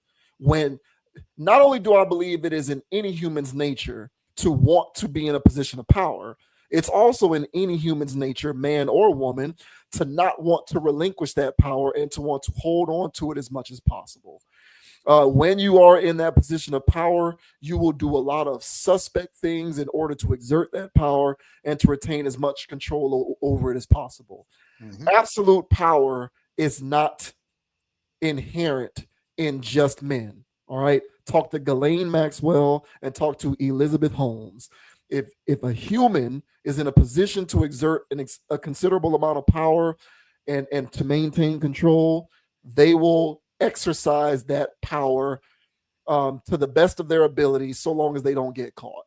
I feel like that's human nature. That isn't just men or women. That's everybody. But the way that Obama gave those comments makes it seem as though that is a inherently male characteristic. That's a male trait. Put a man in power, he's gonna mess it up. Put a woman in power, she's gonna do the right thing, and that's ridiculous. Anybody in power should not have their scope of power exceed a certain amount of time or a certain level of influence, period, whether you're a man or a woman. Now, of course, history shows us that more often than not, it's been men in those positions who can exemplify this particular idea. But men haven't been the only humans to exemplify this idea. I just gave you two right off the top of my head. Mhm. So I am of the belief that if you put a woman in that same exact position for long enough and grant her a sphere of influence that is well-rounded enough, she will exert same level of power and be just as reluctant to let go of that power as any man would. We simply haven't seen as many examples of it, which is a testament to the world's history, but I refuse to accept the idea that that is inherently a male trait. Mhm. And I think that certain individuals who do believe that that's a male trait will hop onto his comments and be able to use it as a springboard to continue to push that idea that man bad. Put man in power, he'll mess it up. But if you put woman in power, it'll be good. See, you caught on to the age aspect of this particular conversation. I caught on to the gender aspect. Yeah, because he does that. Yeah, I caught on to the gender aspect of it. Mhm. And so that's the part about it that I don't like. I'm uncomfortable with it because there's a lot of people out here, as you and I well know, and we talk about it a lot on this channel, who are forcefully pushing the idea that, the problem with the world isn't the fact that people in general are exerting too much power, but it's that men specifically shouldn't be the ones who have the power because by the nature of being a man, he'll just mess it up. And that's something that's an inherent male trait. So I just reject that idea. And I'm disappointed once again with the way that he laid this out because it opens up the floodgates for people who believe that to push it forward using these words as evidence. Yeah, man. I agree, bro. And that's the thing about Barack and Michelle, for that matter, is that they have been on this campaign to, I mean, emasculate may be a strong word, okay, but They've been on this campaign to undermine. There you go. Masculinity. And it's very subtle. Whenever you're doing levels of propaganda, there's a truth to it that people gravitate towards, but the way that it's delivered could have meanings behind it that are subconsciously planted, and this is how inceptions happen. And for anybody out there that is, an Obama fan, and just watched this and saw this clip in passing or whatever, because they're scrolling on social media, and they'll say, you know what, he's got a point. There's some old guys, hell, at my job, they just won't let it go. Let the young people do their thing. Blah blah blah blah blah blah. And so on that note, on the surface, as we mentioned, yeah, it makes a lot of sense. But then you peel back some layers, and then you start to notice some trends in his talking points and Michelle's talking points, and a lot of it is targeted towards the patriarchy. All right. Now, I am a person, okay, before I go further, I am a person that believes that we are living in a patriarchal society. I do believe that. To me, is apparent and very obvious. All right. However, the way that the patriarchy is being attacked by these justice warriors is that I'm a part of the patriarchy, because I'm just walking down the damn street and I'm a man. No. To me, it is a position. The patriarchy is a set of systems that are being run by men, okay, that are here to basically do what he said. Basically, do what he said in a sense of control and dominate society and blah, blah, blah, blah.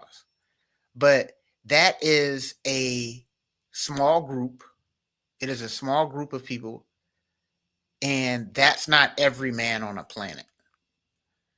And the way that the patriarchy argument is framed in social justice circles is that I am bad because I'm a man and I benefit from patriarchy and I'm this, I'm that.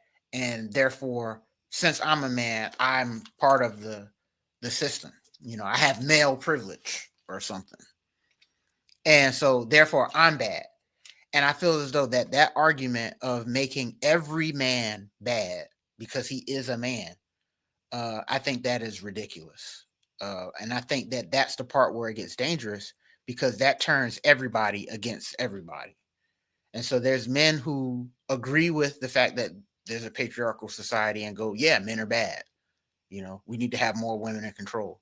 No, I think we need more balanced systems, And when I say systems, I mean, the patriarchy ranges, it ranges in religion and in other areas where there's these systems where if you're a woman, you feel as though through religious stuff, for instance, like if you're just because you're a woman, Eve did what she did and you ain't worth nothing, basically. That's why you have your periods. That's why you got this. That's why you got that. That's why you're so emotional and all this other stuff.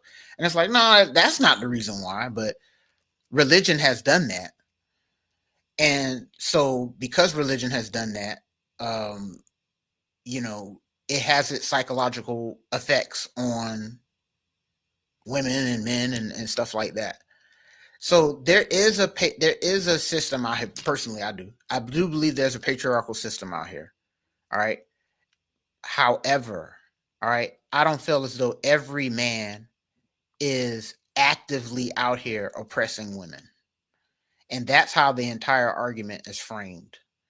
And if Obama and his wife were actually talking about the patriarchy in a more holistic way and not just throwing it out there like, Joe Blow across the street is oppressing all women.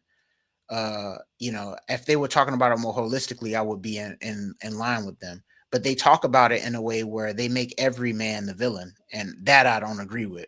Well, when they talk about it, they're not talking about systems of control. They're just talking about men bluntly. Yeah, exactly. So and that's what I'm saying. So that's what I'm saying. So if I sit here and I say, well, I do believe there's this thing, but I explain, because I can go in more detail, but this is only a whatever topic, but there's a whole narrative and situation behind that, and that is what that is. But as I mentioned, yeah, I mean the way that these arguments are framed, if I scroll on a picture and if I scroll online and I come across a post or whatever and somebody's talking about the patriarchy, they're just talking about men in an overly generalized fashion, as if I'm the one that's actively suppressing them, which is not. Because you're a man and you get better jobs, allegedly. You know what I'm saying? And I get paid more. Which is not even true. Hey, man. Which is not even true. No. Like, listen, I've been a man for 39 years. I have yet to see any benefit of the patriarchy come my way. Unless you want to say that because I'm a man, I'm never going to get, assaulted. I like I Which is don't have not to worry true. about. I don't yeah, like I don't have to worry about walking down the street at night and somebody running up on me thinking that they can just physically dominate me and abduct me and do weird stuff. So I guess that's a benefit of the patriarchy that I do get to revel in. But when it comes to infrastructure, jobs, economics, opportunity, all of that stuff, the stuff that most often is cited for reasons as to why the patriarchy is so one-sided, I have not experienced any of those benefits. I'm still waiting on it. I look forward to it happening, but thus far, I'm in the same boat as everybody else who complains about this stuff. I'm making the same money. I'm being given access to the same forms of modern day slavery. I am still beholden to the same, creditors and debtors. I'm in the same boat. So I'm not seeing where I qualify for all of these extenuating benefits personally. And yeah, it's just the way that it's framed. Yeah, right. It isn't framed around systems of control. It's framed around the basic understanding that a man will inevitably Correct. corrupt something and mess it up because it's in a man's nature to corrupt something and mess it up. Correct. And that's the part of it that I fundamentally disagree with. Right. They don't speak of it from the standpoint that a patriarchy is bad, thus we need to move away from any of that. Thus, we need to move away from the dichotomy of male dominated, forms of systems of control or anything like that. They speak of it from the context of no, no, no. What we actually need to do is live in a matriarchy because that would just be fundamentally better. Right. And if we were to switch, if we were to do a role reversal and switch to become a matriarchal society, that's going to come with its own set of unintended consequences. It Yeah. will. But it's spoken of as if it wouldn't. Like, Mhm. oh no, we would all just be living in utopia if it was a matriarchy. Mhm. And that's ridiculous. But a Agreed. lot of people believe that though. A Mhm. lot of people certainly believe that. And why wouldn't you believe it when you have a person with a mouthpiece such as his who is that influential speaking to that very idea? So I never balk at the idea that the patriarchy exists or that it's problematic. I balk at the idea that that's an inherent male trait as opposed to it being an inherent human trait, and that absolute power doesn't corrupt absolutely. Rather, absolute power only corrupts when it's a man involved. That's ridiculous. Mhm. There are many examples of women in power who corrupt and do Yeah. crazy stuff. Yeah. Statistically, are there as many? No, because historically, women haven't been given the opportunity to be in those positions as often. But that does not take away from the reality that it is a humanistic trait to be in positions of power for long enough to not want to let it go and to exact that power within the scope of your influence as much as possible, so long as you can't get caught or removed. That to me is a human quality. That's not a male quality. Mhm. And again, as often as this stuff is discussed, it's usually discussed within the context of we should be moving more towards a matriarchy because the matriarchy is just fundamentally better. We'll all be living free and happy and fair and love, and everybody will love everybody, and nobody will be, you know what I'm saying? Nobody will be in power. Nobody will want to hold on to their power. None of that will exist if it was a matriarchy, and that's ridiculous. It will come with its own set of problems and challenges. They may take on a different form, but that does not mean the problems wouldn't exist because they would. Yeah. 1,000. And I will sit here, and put my right hand up and say, you know what? I actually do benefit from the patriarchy. What are those things? I don't know, but I'm sure I have. But the flip side of that is that all women have been benefiting from the patriarchy as well. And we talk Oh, about this all the time when we talk about, these OF women and all this other stuff. And don't sexualize me, because sexualization is a part of the patriarchy. But subscribe to my OnlyFans and give me what? Which one is it? exactly. So you Exactly. benefit off of it too. So don't sit here and just say because it's a system. It's a system. And people have gotten used to it. So both men and women benefit from it. So the problem that I have with it is that it is used as this umbrella bucket term to demonize the next individual next to you, not to the people who are actually running these things. Because last thing I'll say about all this stuff is that, to me personally, the best way that I can try to encapsulate it is that it's a colonial what's the other word, colonizing mindset that the patriarchy is. It's about conquering. It's about domination and control, destroying resources. It's not a balanced way of living through life. And much like how you said, well, the fix is that we have to go completely and do a 180. That'll solve everything. And it doesn't solve everything. Now you just went to the other extreme. I think that the problem that we do have, that we're seeing right now with plastic in the oceans, crazy stuff going on, all right, is that the scale has been tilted too far towards this colonial colonizing mindset. And there isn't a balance that people would like to call the matriarchy or feminine or whatever. That there's not enough of a balance of that, because without that balance, then we have all of this crazy stuff that we have going on.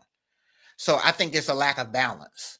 So yeah, I'm with you in the sense that the matriarchy ain't the answer. And the patriarchy, to me personally, the patriarchy ain't the answer either, because look at where we're at. But I think much like how you always talk about when it comes to entertainment and other things like that, the balance is what's needed. And but so long as we're living in this capitalistic world and this capitalistic worldview, where you have to dominate and military arms and all of these other things, so long as this is the way of the world, then we're going to continue to have these issues and blasey splees. But there needs to be a paradigm shift in the average everyday person. The big wigs at the top ain't going to stop. And so the co-op here is that people know that there's something inherently wrong with this system. And what they do is it's a low-hanging fruit to blame all men. And that's where the dangerous rhetoric comes in, because it's not my fault. I was born in this just like everybody else. And it's not the woman across from me fault for showing her feet. This is what's going on. So we have to balance ourselves. And so, calling out the system is one thing, but just saying that it's all men, like Obama does, like how his wife does, and say that men are the problem, that's irresponsible in their position. And I think that they should have a more balanced way that they talk about these things, but they don't do that. They just give hot takes, and I don't care for that. So, but yeah, man, classic Obama here. He's going to say something else in the future. If people think we're reaching on this, when it comes to this and Obama, trust me, just follow along the channel. Him or his wife will say something else very similar coming down the line. I can guarantee you that. They are reading off of the same playbook. Every other time that we bring them up, it's because they're saying something that in a roundabout way is blaming some men or some man for some problems. Every single time. And detractors of the patriarchy rarely speak to a need to move towards balance in which there's shared power. More often than not, when I hear people who are detractors of the patriarchy, they speak on the patriarchy as if the opposite is the solution. Agreed. And that is silly to me. Yes. It comes with its own set of challenges, and you are what people who rail against the patriarchy want is for them to have their turn at having the control. Yeah, exactly. So they don't want to create a more well-rounded and balanced society in which control is shared. What they're saying is, you've had your turn for long enough. Now give me my turn to have control. Thank you. Which is patriarchy. Exactly. It's the same characteristic. It's the same thing. That's what I'm saying, man. These people are hilarious, bro. So thanks for following along, guys. Because no, seriously, because these are the types of conversations that, at least personally, me, I haven't seen online when it comes to this conversation about the patriarchy and all this stuff. Because you're either going to get some red pill people talking about it, or you're going to have a more balanced approach. So some left and right brain analysis. Yeah. Hey, shout out to whoever was hosting that podcast. Not not Obama, man. I was gonna say shout out to London because Yeah, shout out to I've London. always wanted to visit London. It's on my bucket list of places to visit. So that's what I'll shout out because I'm damn sure not shouting out Obama. Funny man.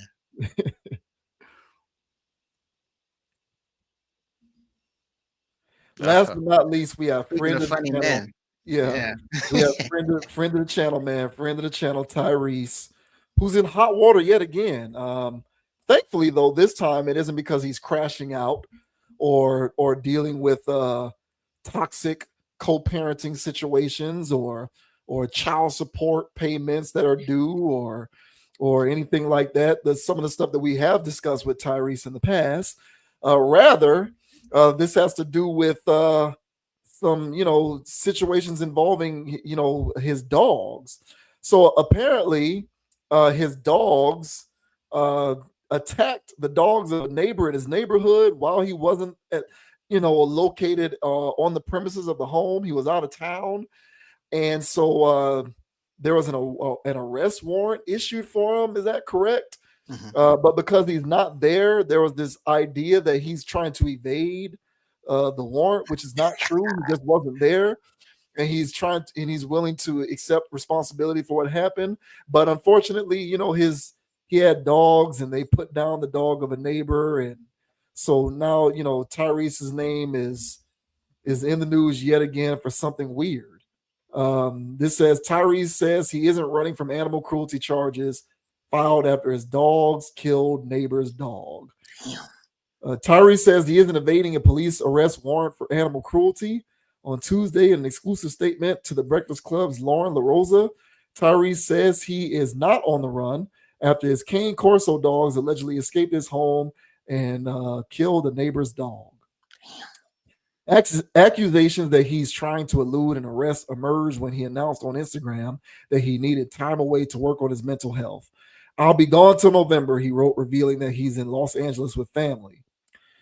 Mr. Tyrese Gibson wishes to extend his deepest condolences to the family who lost their beloved dog in this tragic incident. Tyrese's attorney told LaRosa his heart is truly broken and he has been praying for the family constantly, hoping they may one day find it in their hearts to forgive him. Mr. Gibson was out of town when the incident occurred, but he accepts full responsibility for his dogs. As soon as he learned what had happened, he immediately made the incredibly difficult decision to rehome his 2 adult dogs and their 3 puppies in safe and loving homes. The liability of keeping them was simply too great, and his heart could not bear the thought of anything like this ever happening again. The statement continued, explaining that Gibson got the dogs because he had been dealing with stalkers randomly showing up to his home. Prior to the attack, he says his dogs never harmed a child, a person, or another dog. I had no idea I would ever wake up to this, and I know the family must feel the same way, Tyrese said himself in a statement. To the family, please know that my heart is broken for you. I am praying for your healing and for your beloved pet who never deserved this. I remain committed to facing this matter with honesty, responsibility, and compassion. According to Fox 5 Atlanta, the attack happened on September 18th when Tyrese's 4 Cane Corsos killed a neighbor's 5-year-old King Charles Cavalier Spaniel named Henry. The actor and singer's dogs had gotten loose in the Buckhead, Georgia neighborhood. Security footage from other neighbors' cameras shows the dogs running around yards before the incident. Days later, on September 22nd, Tyrese said he believed his dogs were behind the attack. He didn't turn the dogs over immediately and said he needed a few days. That's when Animal Services Captain Nicole Dwyer issued search and arrest warrants. To anyone who is not familiar, Cane Corsos are very large and very expensive dog breed. But yeah, there you go. So Tyrese is now, his Cane Corsos got loose and took out a neighbor's dog, man. Unfortunate, but what do you think about this? Yeah, man, I think it's unfortunate. I mean, there was the rumors were swirling that Tyrese was, out on the run, evading the law, because he has these dogs that are just, vicious. Yeah, King Corso's. I had to refresh my memory. Yeah, those are some pretty big dogs. And very expensive. Very expensive. Yeah, those Yeah. those some big ass dogs.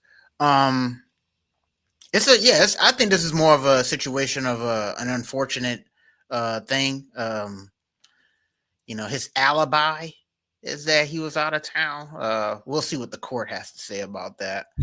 Uh, we'll we'll see, but I don't know how that happens. I don't know who Tyrese would actually blame. Was it some keeper at the house that let the dogs out? Like how you let 5 of them things run around the neighborhood like that? Like, Yeah, that's crazy. That doesn't make sense.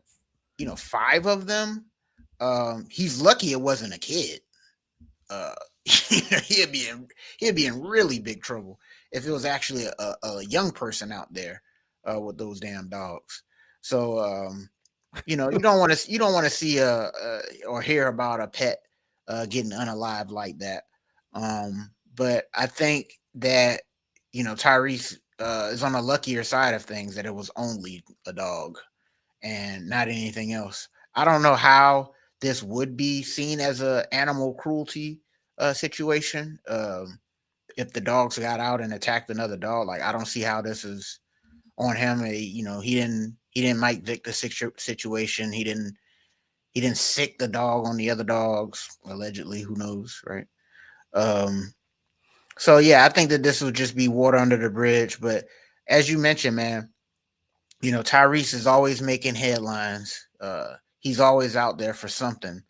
And it looks like, even though he's in the wrong here, this looks like something that'll blow over eventually.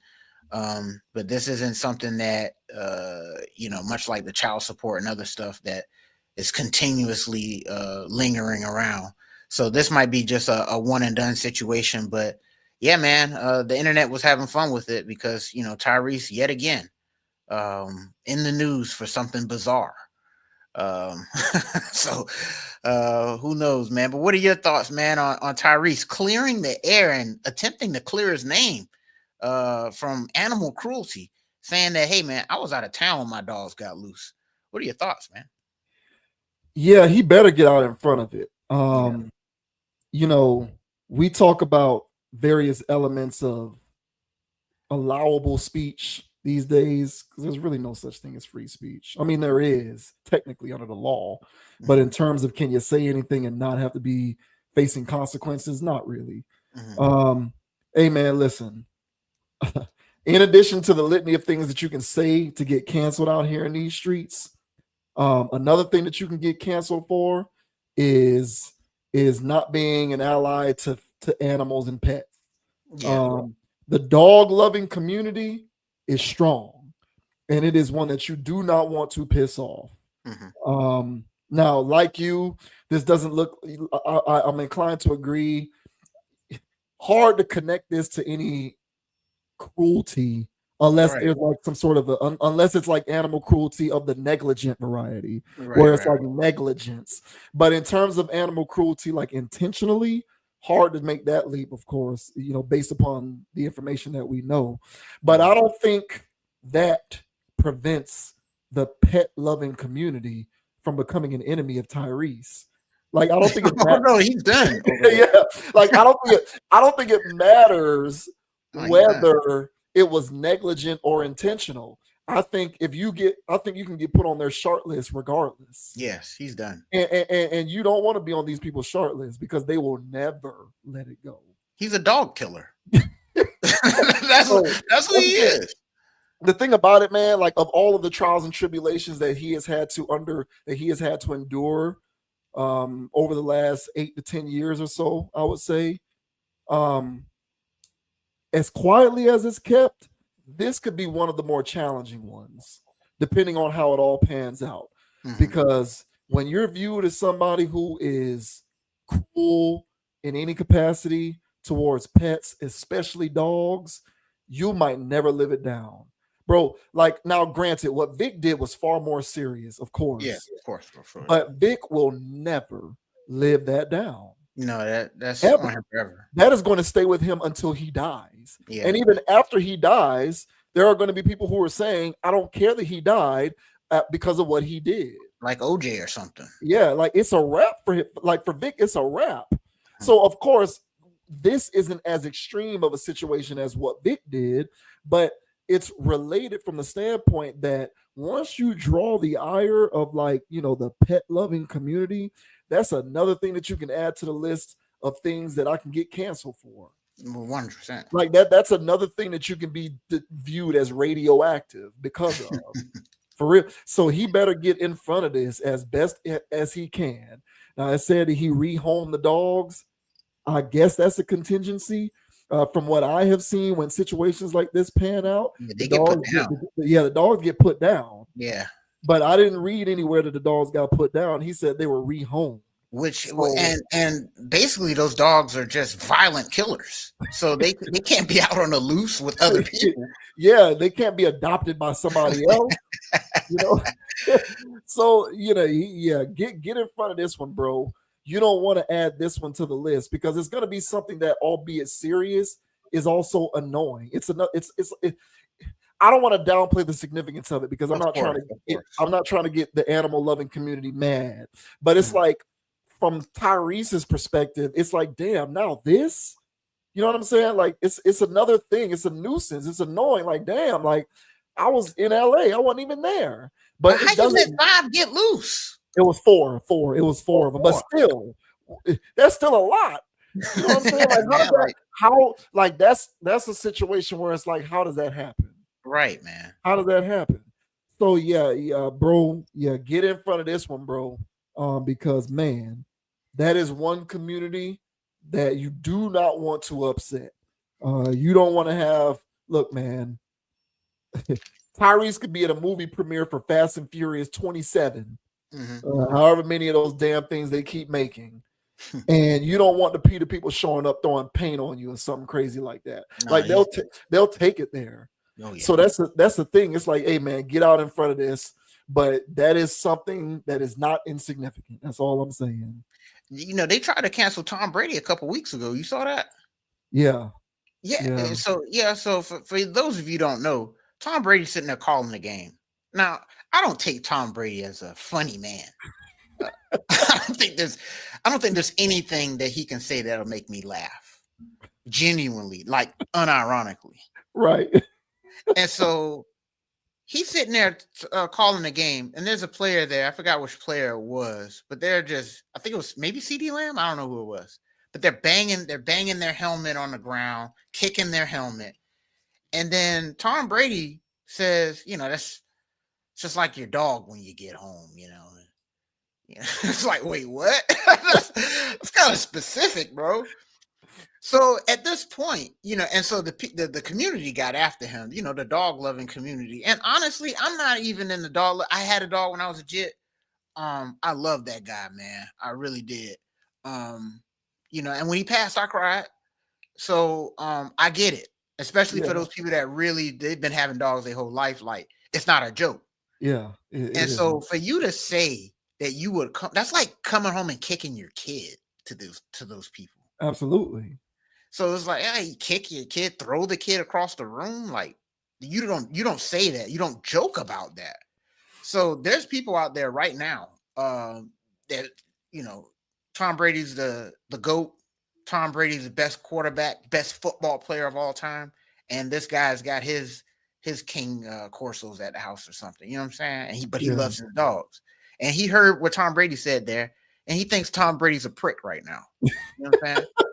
And then when the GOAT conversations come up, he's like, I think Joe Montana's got him beat, you know, or something like that. So Tom Brady, Fox, I'm pretty sure they've done their best to make that go up under the rug, but it went viral. It was in the news. We'll see what happens with Tom Brady, but he is Golden Boy Tom Brady. He just made a bad joke. Well, we'll see how long that follows him around. But there's going to be people who don't forget that, as you mentioned. And so there's going to be people out here that's like, oh, look at Tyrese. But Tyrese is just one of those guys, man. Where just bad news finds him. Yeah. He's always in the news. It's annually at this point, sometimes quarterly. Okay. Okay, what quarter we in? H2 right now, or Q3? Which one we're in Q4 now. We're at Q4. Yeah. So you know what I'm saying? Here he goes, man. Right on schedule, bro. So Tyrese, stay safe, bro. Get out the papers. If you ain't releasing those music, bro, just stay away. But it seems as though not music, but the news found him this time. But I don't know how you have those dinosaurs in your house and they get free like that. Bro, that's a lot, bro. That's a big one. Of those is a load to take care of, and he had 4. That is a lot, man. There's a black cat running around Tyrese. I don't know what's going on. Why stuff just keeps happening with him that's like not positive. You know what I'm saying? It just sucks, man. But yeah, you just that is a coalition, the pet loving community, more specifically with dogs. Yeah, I get it. That's one I will never cross those people, or at least I will try my best not to, because once you make an enemy out of them, very seldomly can you walk that back. So good luck with that, bro. Yeah, I'm not a pet man anymore, because that one dog I had, that was enough. I don't need no more of that. I don't need no more of that. But I get it for the people out there. It's to teach their own for me at this point. But I totally get it, man.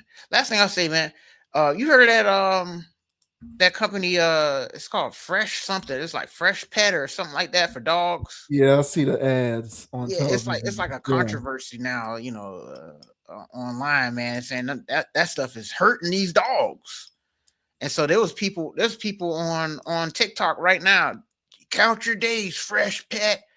Ever since I've been giving my dog this, 6 months later he's got blood in his stool and blah blah blah and all this. I'm like, damn, Fresh Pet getting. I said, Fresh Pet need to get ahead of this. Yeah. I saw. So there's like a whole thread and a rabbit hole you can go down with Fresh Pet because of dogs. Right. Yeah. So Tyrese, don't make any more enemies, bro, out here. Please don't, man. And least of all this one, you do not want that smoke, bro. It's crazy. I've always been more of a German Shepherd guy myself. We had a German Shepherd, and I love that dog. But I was in college at the time that we had him, and so I spent so much time away from here. Right. No one was really trying to take care of the dog, so my parents ended up giving them away. Hurt to this day. That hurt my heart. I'll never forget that. I love that damn dog, but nobody was really willing to, look after him. So a purebred 100% German Shepherd, mind you, we got him for free. That's $1,000. That's $1,000 dog retail, if you will. And we had a neighbor who had a male and female, both of them 100% purebred, and they had a litter. And he came over to the house one day and just gave us one of the males free. That's crazy. Yeah. I forgot about that, bro. I forgot you had a dog, man. Yeah, named him Wade too. Back when Dwayne Wade was not on my short list. Hey man, shout out to Wade, man. Yeah, shout out to Rex. Shout out to Rex, man. That was my guy, man. That was my dog, man. Shout out to Rex. I miss Wade, man. Damn. See, Tyrese done got me emotional, bro. I'm about to cancel your ass now, Tyrese. How dare you? Hey, let's go. We're gonna go ahead and get on out of here before we start shedding tears over our lost dog. But as always, folks, thank you everybody who tuned in, join us for another fantastic stream. Shouts out to you. Shouts out to everybody in advance who will be hitting that subscribe button and following along with us as we continue to grow the community out. Feel free to leave a comment. Let us know where you think we went right or wrong with any of our videos. We are certainly penny for your thoughts, and we will respond so long as your comment is constructive. Other than that, JV wins, Dogon SS. Check us out on Instagram at Conapproach, CONAPPROACH. Check us out on TikTok, same Conapproach. Check me out on Instagram at JV wins, JVWINS. Download the podcast on Amazon Music, Apple Podcasts, and Spotify. And until next time, as I always like to say, man, don't be a group thinker. Have a mind of your own. Think for yourself. This Saturday, Epic, 7:30 Eastern Standard Time. Noles are going against the Hurricanes, man. And my prediction is that we will have 2 4-1 teams coming out of that game. Shouts out to Florida State, man. Can't wait for this weekend. I'm going to be locked in. Going to be a good one. But yeah, we'll see y'all on the flip side. Thanks for watching. We certainly appreciate it. Thank you very much. Hey, man. Skirt. The name is Dogon SS. And you can find me on Instagram at Dogon_SS, YouTube, DraftKings, MySpace. All right. X, Meta. Hey, man, if there's a social media platform, Dogon_SS is also out there. Make sure you guys like, subscribe, follow, and all that good jazz. And as I always say, guys, we greatly appreciate you guys for watching, sharing, okay, liking, subscribing to these videos, and consciously leaving comments, because without you guys, there will be no us out here crushing it weekly. All right. Now we left some good stuff out there today for you guys. All right. Some real high level, highbrow, intellectual stuff for you guys to chew on and actually have discussions of your own with your peers, because we take it to another level. All right. We don't just scratch the surface here. We get down to the nitty gritties. All right. So we greatly appreciate you guys for watching and participating as well. All right. And as I say every week, don't be too high, don't be too low. Keep it calm, keep it chill, keep it player. And don't let anybody get you off your pivot. So just like JV Wynn said, we got a hell of a game this weekend, play ball. All right. And my prediction is, well, I don't think I need to say it. I think you guys already know what's going on. Go Canes. All right. Hey, man, we got more rings than Robert Ory. All right. And we'll see y'all next week. 4-1. 4-1 teams, man. I gotta get my FSU merch up. I gotta get my FSU merch up, man. Go Noles, man. We gonna take them to the woodshed this weekend. Oh, come on. You know you don't believe that. I believe that. We out of here, man. We'll catch y'all on the flip side. Peace. Hey, man, got me emotional. RP to Rex, man. God damn, man. Go Curry, baby.